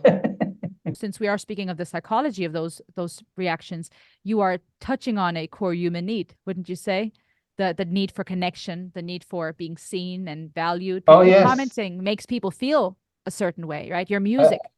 And that makes me feel good, you know. Yes, it's a really, give and take. Yeah. Yeah. If I write a comment and someone comments on that, you know, like, oh, there you reacted, you know, that makes me feel good, and that's why I'm alive, you know, to feel good. And like, if I get these emails from fans saying that I changed their lives, or they were like really depressed, or they even wanted to end it all and my music saved them, I mean, that's what I do it for, you know, really. What has been your experience with this whole wave of reaction video? It's really cool. I think it definitely opens the doors of discovery and allowing new people, from people who don't necessarily listen to that genre of music, learn about that genre of music. And music always been surrounded by community. And I think building that community and showing how music is community-based, and then having people just falling over lyrics or like production and all of that. So it's been a really great experience seeing how just discovering one artist through a reaction video can really explore the song and the artist and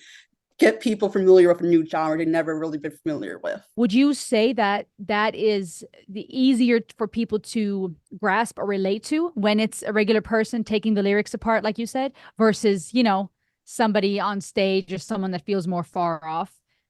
Yeah, I think it'd be a mixture of both, because I think that having that human to human interaction is very important when it's come from regular people.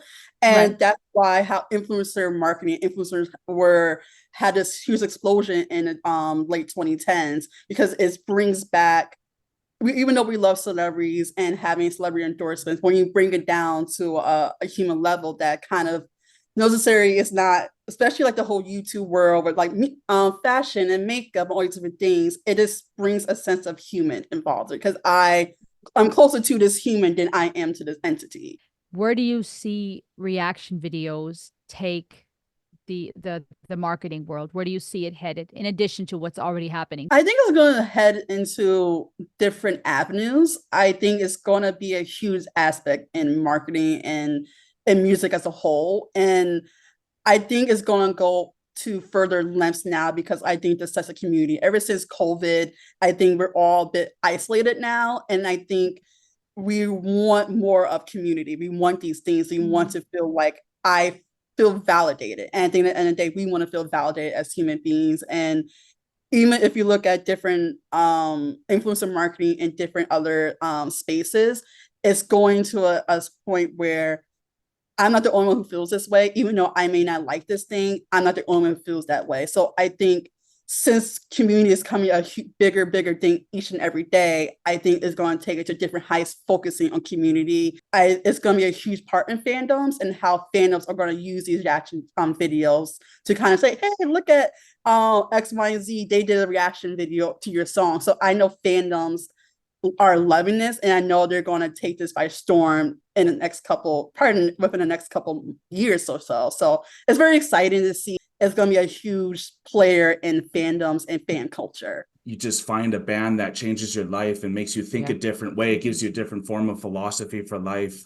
And it started healing me, and I just came from a cult before I came back home. So this music channel actually really helped me find myself again and Wow. and I've been able to express myself during this music. So I've been able to heal myself and talk about my past where I never could before. And I didn't know music was going to be the way to get me out of my funk. And then Alana, she started doing thumbnails for me. And Okay. then she just saw the beauty of what the music was doing for me and the community that was growing. And then she had to join in, and we've just been going all in since. Tell me a bit about what type of feelings and thoughts were involved trying to find yourself. You say you came from a cult. So how did that correlate with music? It sounds quite therapeutic.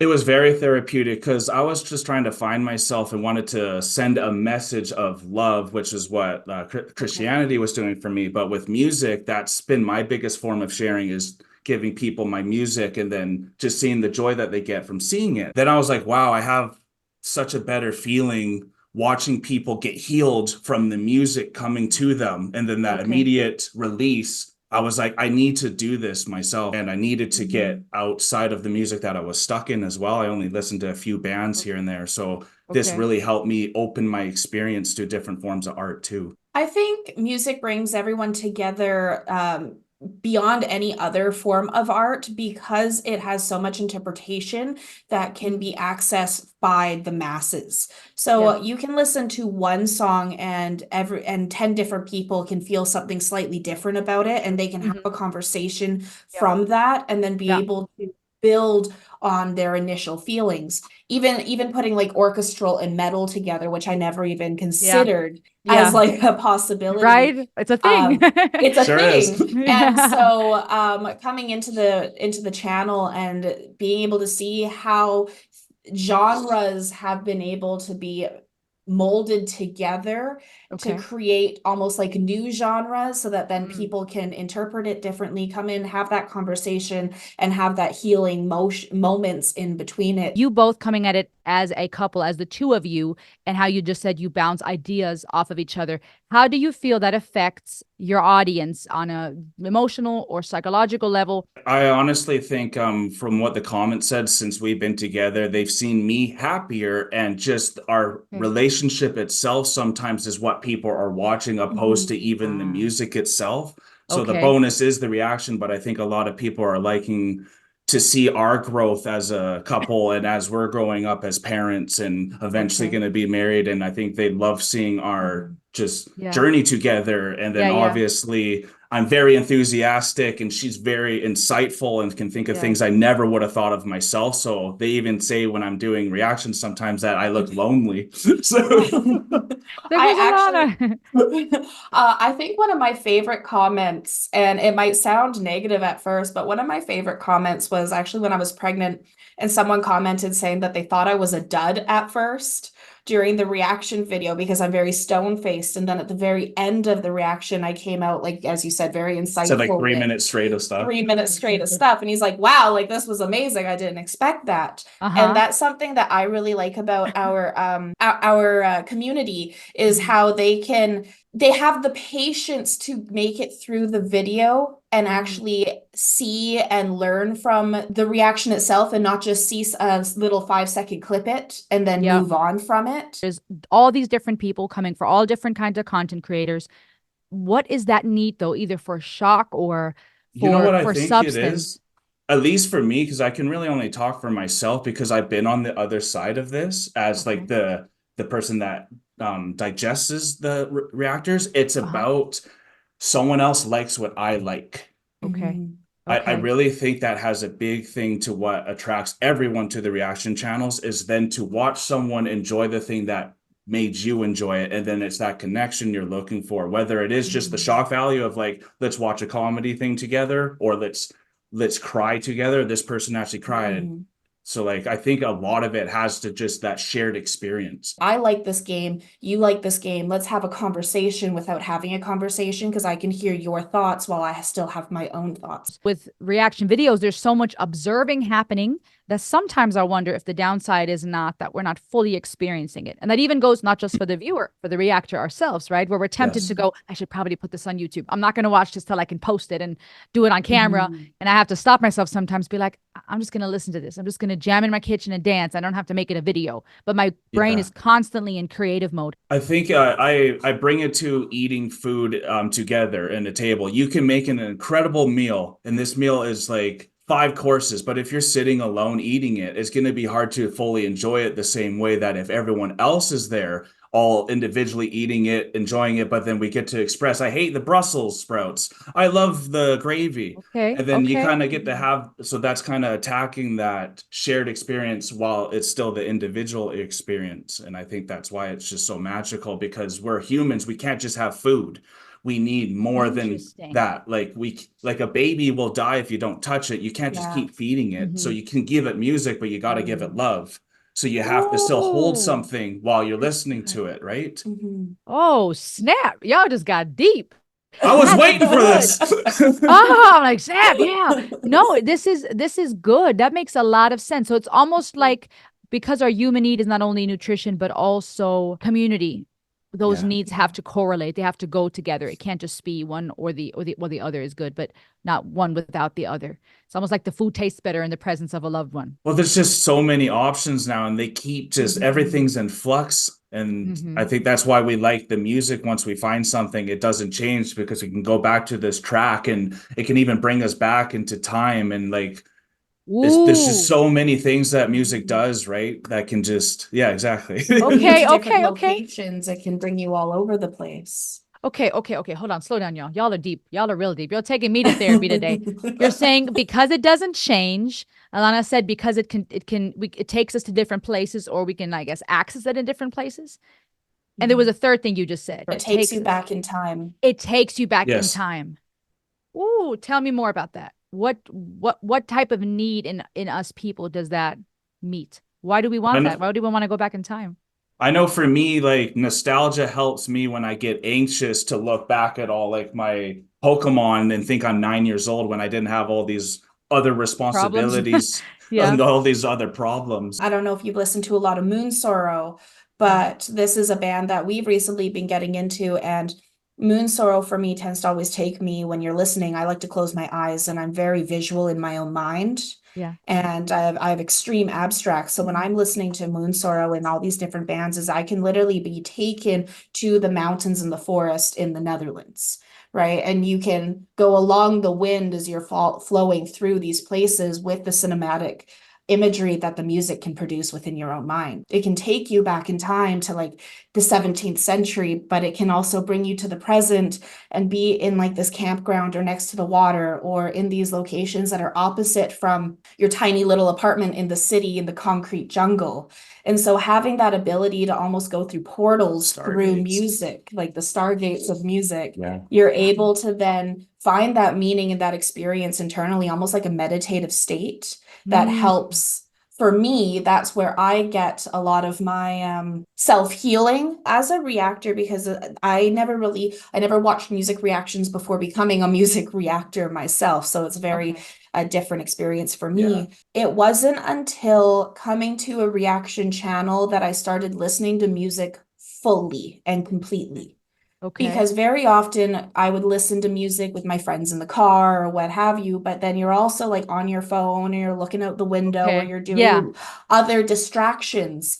But with the reaction channel and coming into this, that's where you're able to fully immerse yourself in the music and fully be able to experience it in a new way. Nature is the original music maker, right? So everyone around the world has this music that nature is making for them. So I think a lot of the videos that are working really well for us, at least recently, are like videos from Indonesia or Korea, where then they're seeing a Canadian enjoy the music from their land, and then they're really enjoying to see that. And even recently, some of these artists have reached out to us to say like, wow, we didn't realize our German song would hit you guys and you don't affect even you so German, much. so like So I think that's a lot of it.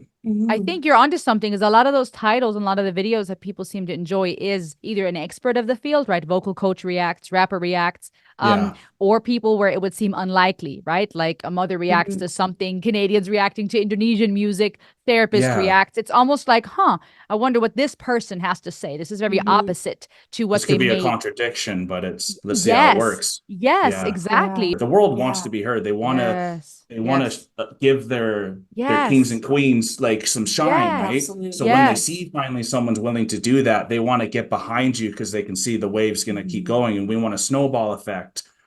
I'm glad you said that, because that goes well with what you said about meaning, that we want to have meaning in life, because these people in these countries that are noticing the world recognizing them, I feel like that connects directly to our sense of meaning and our sense of identity, right? Yeah, because we're not just our name or how many children we have or our job. We are also our culture, our language, our religion, where we come from. What we want people to take away from the videos and like our viewers and what happens like within the reaction itself is really opening up conversation and being able to share in the moment and have that shared experience with people. It's that free speech to create more love and connection and to stop like all this division happening around the world. I also think there's a I think it's sometimes called shared reactivity, that we enjoy watching things more when we watch them with other people. I feel like when it comes to certain materials, that would be more, dare I say, taboo to say watch in public or talk about in public. Do you think that being able to watch that from the safety of our home behind a screen adds to a level of freedom we wouldn't have? Yeah, I had never thought of that, but I think that's absolutely true. I think that even applies to music. I mean, I think some people have musical tastes they wouldn't share with their friends. They're afraid to admit to their friends that they're a Swiftie in disguise, for example. Oh, okay, or that they like some grungy death metal thing that their friends would think would be horrible. So it would even apply to the musical domain.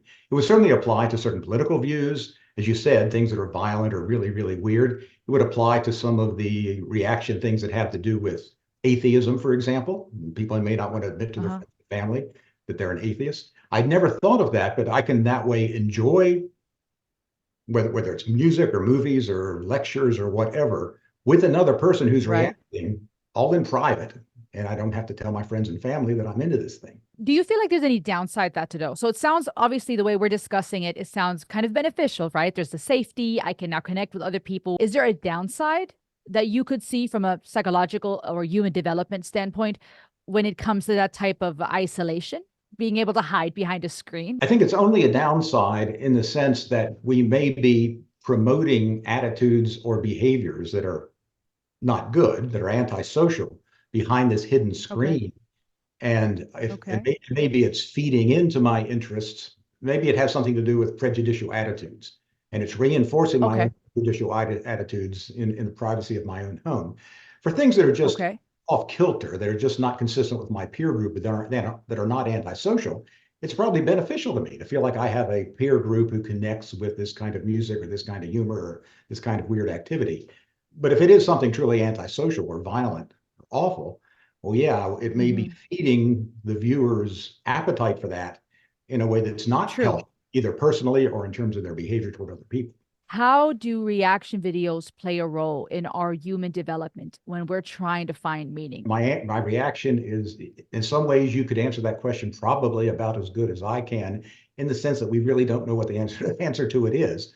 So you and I could both use the psychological expertise to speculate. And I think it has both positive and negative effects. Again, I think the sense of connection. There's so much being said about how people feel like they don't have the sense of connection they once did. That was true even before the pandemic, that people were becoming more isolated and kids were not having as many friends and we didn't have as many social activities. And the pandemic just made that far much worse. So to the extent that we can feel a sense of connection with other people through the internet, whether it's through reaction videos or whatever, I think that's probably a good thing. I mean, our desire for belonging and acceptance is one of the fundamental things that motivates us. Whatever else we're doing, we try very hard not to alienate other people. We need to have a few social connections, some people more than others. So to the extent that reaction videos or other kinds of internet media help people feel connected and feel better about themselves, I think it's a good thing. I think it's healthy. It replaces some of those social connections that have disappeared over the years. And I'm not sure why they've disappeared. You know, when I was a child, you know, kids in the neighborhood would get together and just, you know, run through people's yards and go out in the woods by themselves. Yes. And it become so dangerous. You know, if parents don't feel like they can let the kids out of their sight anymore in a lot of locations. Yeah. So what do we replace that with? Part of it is maybe we can get online and identify with other people who share some of the same interests that we do. So I think it's generally beneficial. Again, as we just discussed, it can lead people down dark roads we don't want them to go down. But those dark roads were already there even before the internet. It's just a little easier now. But the average person, I think, is probably benefiting. Why can it not be enough to say, hey, we're connected because we're humans? We have that in common. We're all part of the human race. End of story. Why do we find ourselves in these niches? Taylor Swifties, the Nightwish Army. That's a great question. I'm a big favor of explanations from evolutionary psychology. That we're walking around with brains that developed the way that they did because they served our prehistoric ancestors well. And back in the day, for millions of years, as our ancestors lived on the plains of Africa, and they were just trying to survive, not be eaten by things, and get their kids to grow up, and you know, to worry about other groups, you know, on the other side of the mountain who were different than them. They clearly had a need for belonging, because if you got kicked out of the group, you weren't going to survive out there for more than a night or two by yourself on the plains of Africa. So you had to belong, you had to be accepted, you had to do things to be a good member of the group, you had to share whatever the culture of the group was. But you also would have distinguished yourself from the people who lived on the other side of the mountain, who had different cultures, they communicated in different ways. You didn't have anything in common. Yes, they were human like you, and you could say to yourself, well, yeah, they're human beings just like me. But in a sense, they weren't just like you in the way they behaved. They might have had different morals, different ways of treating people. So we clearly have an inborn genetic predisposition to form groups and to distinguish our groups from all the other groups.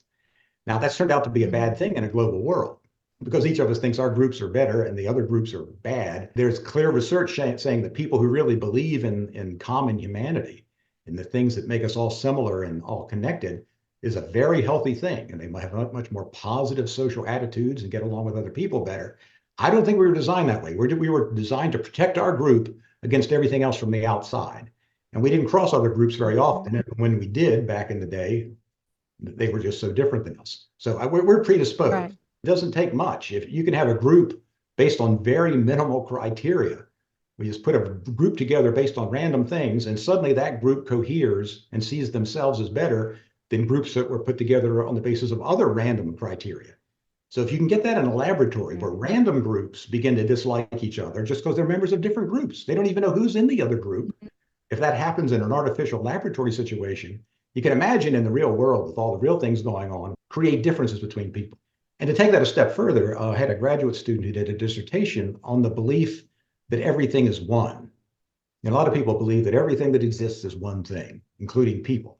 And some people characterize that as God, or Buddha nature, or the universe, or cosmic consciousness. People think about it in different ways.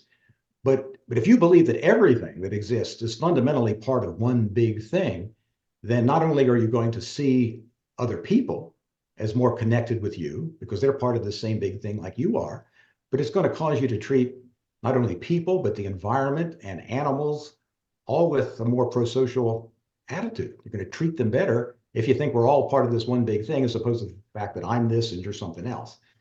So yeah, it's all constructed in our own minds to some extent, these distinctions we draw. I actually think good reaction videos, and I will say yours do this, yours fall in this category. They undermine the division by being open-minded. For example, just about different musical genres. You know, all of us have our preferences for the kind of music we personally like, but of course, but that becomes an identity, and then we begin to actually derogate other kinds of music. We just don't say, I don't like that music. We say, that's horrible music. I found myself not too long ago ranting about, how does anybody, it's not even music. How does anybody even listen to that stuff? Well, yeah, but there's 100,000 people at a concert loving that music as much as I love the music that I love. I think what good reactors do, because they're covering lots of different genres, and they're clearly open to getting the best parts of each of those different genres, even if it's not their personal preference, I think it teaches a very valuable lesson about some kind of almost like aesthetic humility. Just because we like things aesthetically, we often think that that thing is better than what other people like, but it's not. Right. In the objective way, in Right. most cases. It's just the fact that I have turned my preference into some kind of an arrogant view that my things I like are better than the things you like. Instead of saying, well, no, I like this and I don't like that. That's okay. It's okay to have preferences. Mm-hmm. So I think good reaction videos can increase some humility in our approach to music. How can we get the most out of reaction videos? How can we grow? It depends on why you're coming to reaction videos. And the answer to the question of what do I do to maximize my experience and the benefits depends on why am I coming to begin with. It's not like I need to ask why am I watching them writ large. It's like this particular one. Right. Why am I going to watch this? People seem to be drawn to want to react to, experience for the first time content that was shocking, brutal, intense, and in turn, people wanted to see what these reactors had to say, how they would experience these various scenes. Since then, reaction videos have taken off. It seems like a silly concept to some. After all, why watch someone watch something else has made hundreds, if not thousands of people a lot of money as they grow their channel to accommodate a hungry audience that wants to have those first-time reactions. The internet is your oyster, and reaction videos, the pearl. Learning to cater to an audience and work that algorithm system with higher click-through rates and clickbait is a science in and of itself. Making the possibility of creating content, creating income, and building a platform of influence very feasible for almost anyone around the world from the comfort of their home. Why is it so powerful? When we speak to a loved one, a family member, or friend, and maybe even more so when we speak to a therapist or a counselor, someone we deem an expert in his or her field, we look for objective advice. We want empathy, understanding, and guidance. We want help to identify where these feelings are coming from, what we can do to resolve them. Both our conscious and our unconscious perceives how that person is responding. They're leaning in. Are their arms crossed? Do they appear to be listening? Are their eyes looking somewhere else as if absent-minded? The way we perceive the other person in that moment, when we look for connection, when we want to be heard or receive help, determines how we react. We make ourselves vulnerable. We're looking for empathy.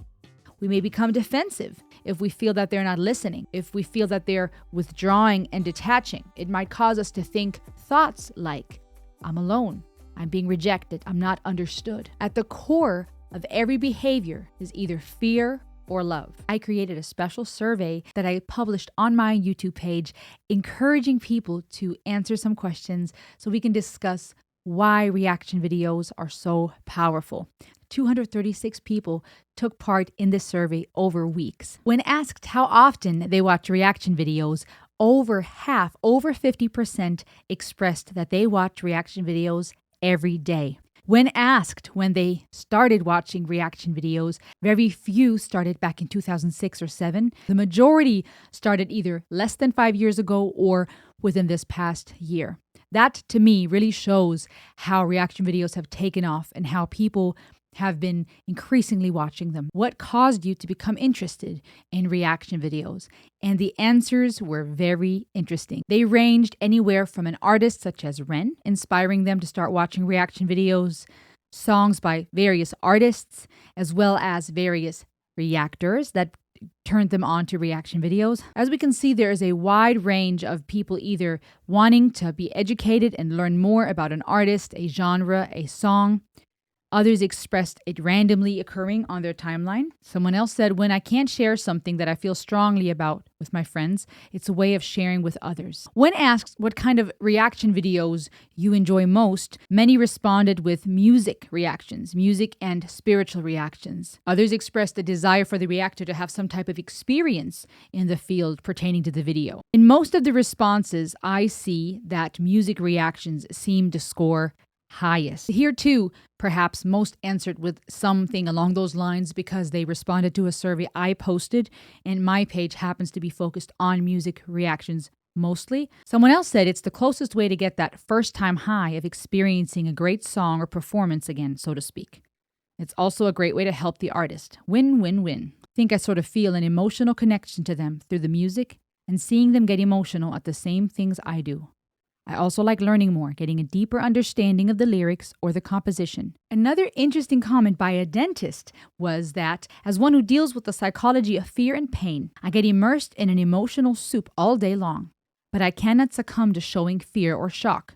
My patients do not want anxiety, etc. from me. Consequently, being able to let it all down while watching videos is a wonderful release. As they said in MASH, we all need to decompress. Why are reaction videos so compelling? In real life, it would be socially awkward to stare at someone and watch them intently. A screen lets us do that. And if the reactions echo our own, it's relatable and validates us. It triggers our empathy in a good way. And whereas often in real life, we are encouraged to hide emotions, not show vulnerability, and where even empathy is considered a weakness. Who's to say that reliving a moment through a reaction video doesn't directly tap into our existential fears and maybe even death anxieties? We want to travel back in time and relive a moment we may never get back. Perhaps it taps into our childhood traumas. We long for the reactor or the musical artist or movie star to say something kind, to parent that inner child of ours. Maybe it's our desire for community, to connect with something beyond ourselves. We fear death or mortality, which ultimately reminds us of how alone we are. In reaction channels, there's a community of like-minded people that like and love what we love, that cry with us, that laugh with us. There's so much more. Psychology is the study of the human mind. Philosophy has greatly influenced psychology in various schools of thought. Philosophy meaning philo and sophos. Philo being Greek for the care for, love for something. Sophos being the Greek word for wisdom. Philosophy being this desire to understand reality, to seek wisdom and knowledge. And there are various philosophical thoughts that have influenced the schools of thought in psychology over the years. All throughout history, we see people desiring to understand, to seek truth, to understand society's power, to understand the human mind, relationships, what is right and wrong, evil and good. So many subgenres within philosophy, within psychology. The fathers of philosophy have directly contributed to psychological theory. An example being when it comes to existential theories and existentialism. We can see that Epicurus, who was a philosopher, and his focus on finding happiness and understanding the meaning of life contributes to how we look at certain psychological concepts when it comes to human behavior or thoughts and feelings. Even the concepts of Greek philosophers, Socrates, Plato, and Aristotle, helped in the development of psychological schools of thought and theories. Their concepts of our human need for self-reflection and self-realization have influenced psychology and the various theories. Let's talk about some of the fathers of psychology. Sigmund Freud, known by many, human physiologist, began his career as a biologist, a scientist who was curious about the human mind and observable behaviors. He focused on analyzing past trauma and the connection there may be to problematic behaviors. He categorized the psyche into 3 levels: the ego, the superego, and the id. Can we find a connection to Sigmund Freud's approach, his schools of thought, and reaction videos? We could ask the question, do reaction videos allow us to experience something that touches both our conscious and our unconscious mind? Perhaps we get angry in the comment section because a comment or lack of bias confirmation triggered a hidden trauma. Maybe we're projecting or transferring onto the reactor, hoping for a certain type of analysis. Do we watch reaction videos because we want the reactor to comfort our inner child? Perhaps give us something that we long for from our father and mother. Some may say that might be too far-fetched. Perhaps it's a case by case, depending on the viewer and his or her reasoning for watching reaction videos. I suppose it would require a level of self-awareness for each of us to assess what connection there may be to reaction videos and some of the Freudian schools of thought. What about the reactor? Does the reactor create these videos because it feels like a safe place to talk about the music, the game, the movies? Maybe watching things that seem taboo to talk about in public or with your family and friends. Perhaps watching reactions to some of that content allows for us to see other people being human, vulnerable. They like what we like, and we may feel less judged. We're tapping into our fantasies, perhaps our sexual alter ego. Could that be a connection to Freudian schools of thought? Another father of psychology was Carl Jung. He was a student, colleague, and eventually a competitor of Freud. His focus was the collective unconscious. He dove less into the past and more focused on the invisible connection between all people. Much more, I guess, universally minded, you could say. looking at the universe and people as a whole. Perhaps reaction videos allow us to tap into that collective. We feel connected to something greater than ourselves. We're connected to the people around the world who love what we love, the same content, the reactor who feels the way we feel. Someone on the other side of the screen who represents us. We may feel more connected now to the artist and the movie star through this reaction. What about William James? He's considered one of the fathers of psychology in America. He included emotion in psychology more. In addition to thought and behavior, he conceptualized emotions as a secondary reaction to physiological experiences. With psychology focusing more on emotion, perhaps this taps into reaction videos because there's a big element of feeling involved. Emotions that are evoked both in the reactor and in the viewer. It goes beyond just behavior and thought. The reactor lets us in on his or her emotions, connecting with us and our emotional response to the content. We may feel happy, angry, sad with the reactor. Our emotions are validated. Empathy is triggered, a powerful tool. Another significant father of psychology is Wilhelm Wundt. He was a physiologist and a philosopher. He is considered or referred to as the father of experimental psychology. He created the first experimental psychology lab. Maybe reaction videos allow us to get closer to some of the things that Wilhelm Wundt has been trying to achieve. A focus on self-observation and the inner experience, that introspection that he focused on. Are we able to observe ourselves more through the eyes of the reactor, through his or her perception? Then again, if it's through the eyes of the reactor, is that truly introspection? Then there was Ivan Pavlov, who strongly influenced the development of psychology. He focused on the role of reward and punishment when it comes to behavior. He was a biologist and he studied animal behavior. That also contributed to our thoughts on human behavior. Could there be a connection to reaction videos here? Reaction videos give us a sense of reward and punishment. A reward when the reactor agrees with us, when he or she has a similar response to ours. Maybe when they respond to us in the comment section, making us feel seen and validated. Perhaps the more famous the reactor, the more famous and special we feel. Maybe we feel punished if we're not receiving that biased confirmation, or someone disagrees with us in the comment section, or if our comment is blocked and deleted. There are relational elements involved, even if virtual, that possibly touch on reward and punishment. When we look at Alfred Adler, who wanted to dive deeper into the emotional process of being human, we can see that he focused on the need to feel desired and appreciated by those around us. This may touch more on why people choose to do reaction videos. It allows for a platform where we can realize ourselves, we can share our thoughts, we receive likes, comments, and subscribers. We're desired by the viewer and appreciated by those who like our content. It also allows the viewers, those watching reaction videos, to be appreciated. Their comment might get pinned, they might get to interact again with the artist or the reactor.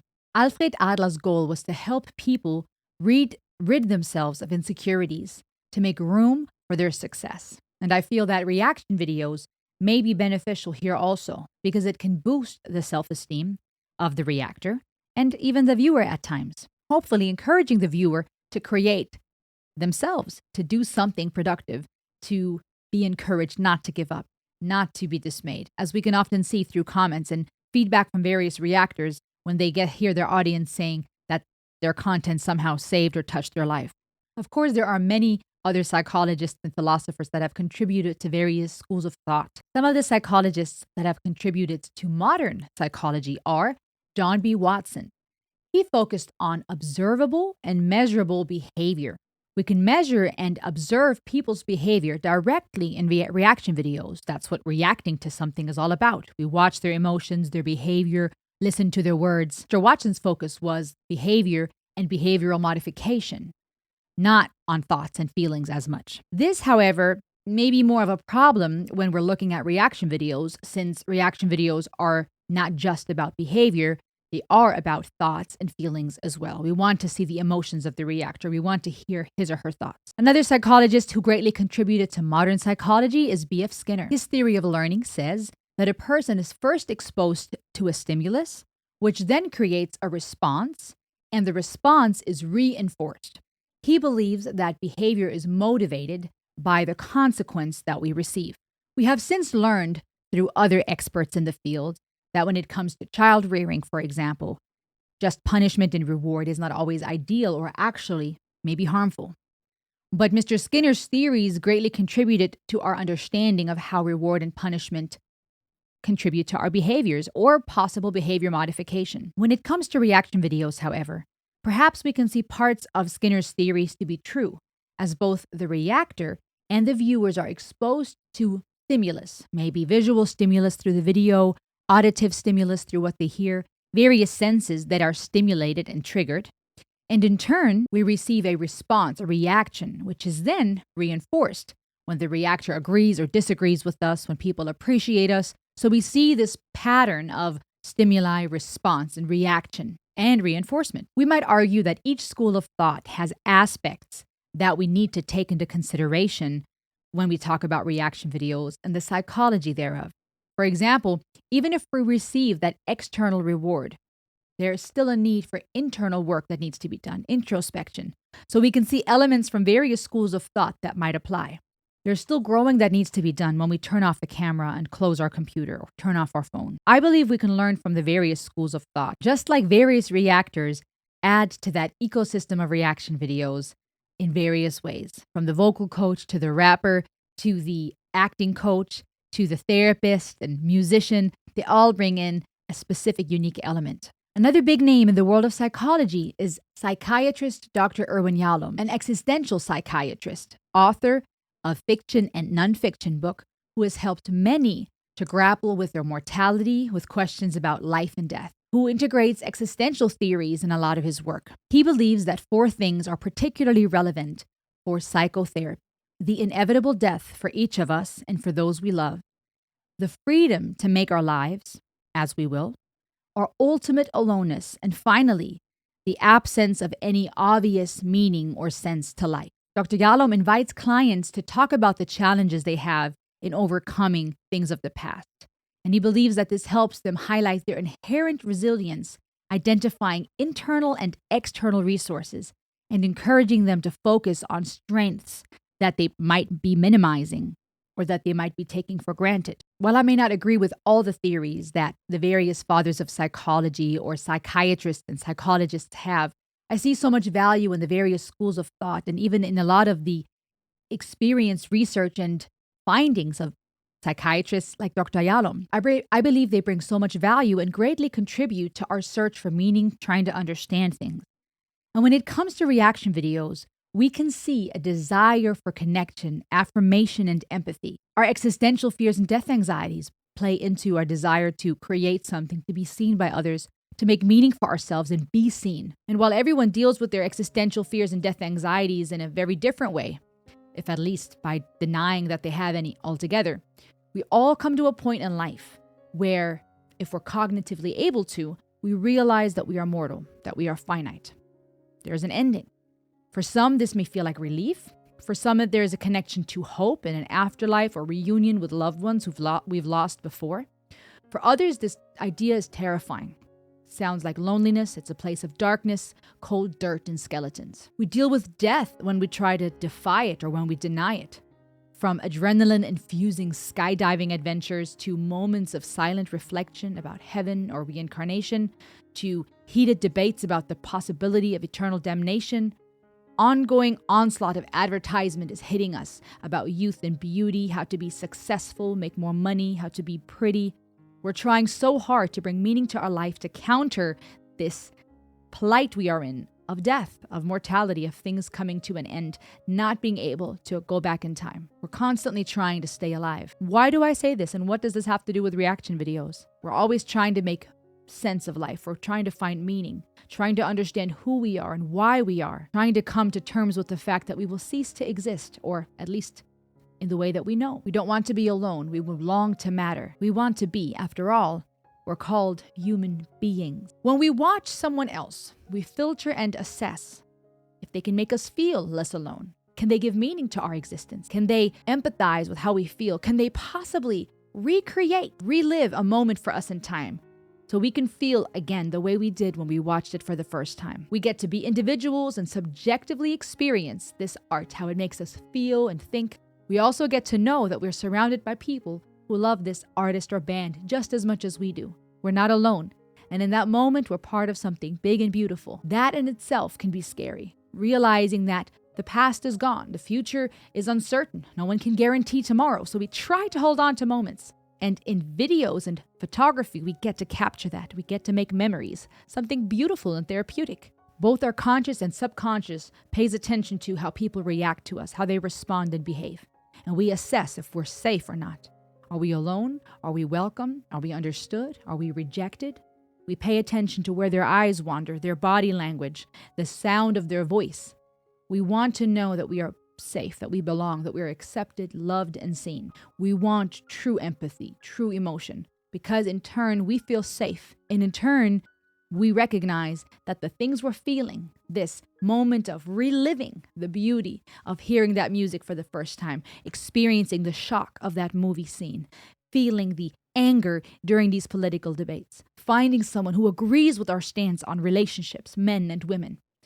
When we perceive the reactor, the person behind the screen, to be authentic and genuine, it validates our feelings. It makes us think, I was right to feel the way that I did. I am not alone in this feeling. I'm not crazy. It makes sense that this hurts. It makes sense that this is funny. We look for community. We want to laugh with others at a comedy show. We want to dance with others when the music starts playing. Someone else eloquently finding the words to put in words what we're feeling, to put in words why something bothers us, why we feel the way we do. Someone who validates our opinion and perhaps supports it with facts and with valid arguments. It's fascinating to watch their face, to see their laughter, to observe the tears rolling down their face, to learn details that we didn't even notice at first. It's like we get to re-eat a delicious piece of cake, but the master baker is with us and takes us through a chef's kiss baking course on how the dough is made, how the icing is layered, how the sweet cherry is perfectly placed on top. We get to re-eat, we get to relive, and we find power through education. When you have empathy, not only is it helpful for your health to release stress, to learn to communicate well, to establish boundaries, but it is also powerful because it allows us to understand where another person comes from. It allows us to experience on a deeper level. We understand, or think we understand, how the reactor is feeling when he or she shows their emotions or shows empathy. I propose an effective reaction is one where the reactor does not have and show sympathy, but empathy, feeling with those suffering in the video, laughing with those who are happy, approaching the content with compassion and understanding and empathy. Not only does this allow for a more intimate, authentic, and real reaction, but I believe it also makes the viewer of the reaction videos feel more understood and seen. It might even make the audience feel safe to cry and laugh as well. It's as if you're experiencing it with a friend. And don't we long for true friendship? The things that happen when we share what we both love, like showing your loved one your favorite song on the radio while you take a drive or go on an adventure. We want to see ourselves mirrored in the eyes of the other. Once again, perhaps, a way to feel immortal for a moment, like we can live on through another, be part of something bigger than ourselves. Ultimately, we can ask this great question: what is the psychology of reaction videos? Why do we watch them? Perhaps the best answer can be found in the mirror. You and I asking ourselves with each video we create or watch, what do I want to get out of this? How can I maximize my experience? Do I need education? Do I need community or encouragement? Why is this video important to me? Perhaps then we can be truly centered within ourselves, truly aware, working towards growth and healing, towards freedom, and towards living life to the fullest as we exist in the here and now. I hope you enjoyed this documentary. If you did, please share it with someone, spread the word, subscribe. A big thank you to all of the people that have contributed. Thank you so much to everyone that I've interviewed, anyone who sent in audio and video footage, who has completed the survey, who has contributed to this project. I've greatly enjoyed working on this. I hope you were able to pull from it not only education and information, but encouragement in this life that you're living. I'll see you on the next ride.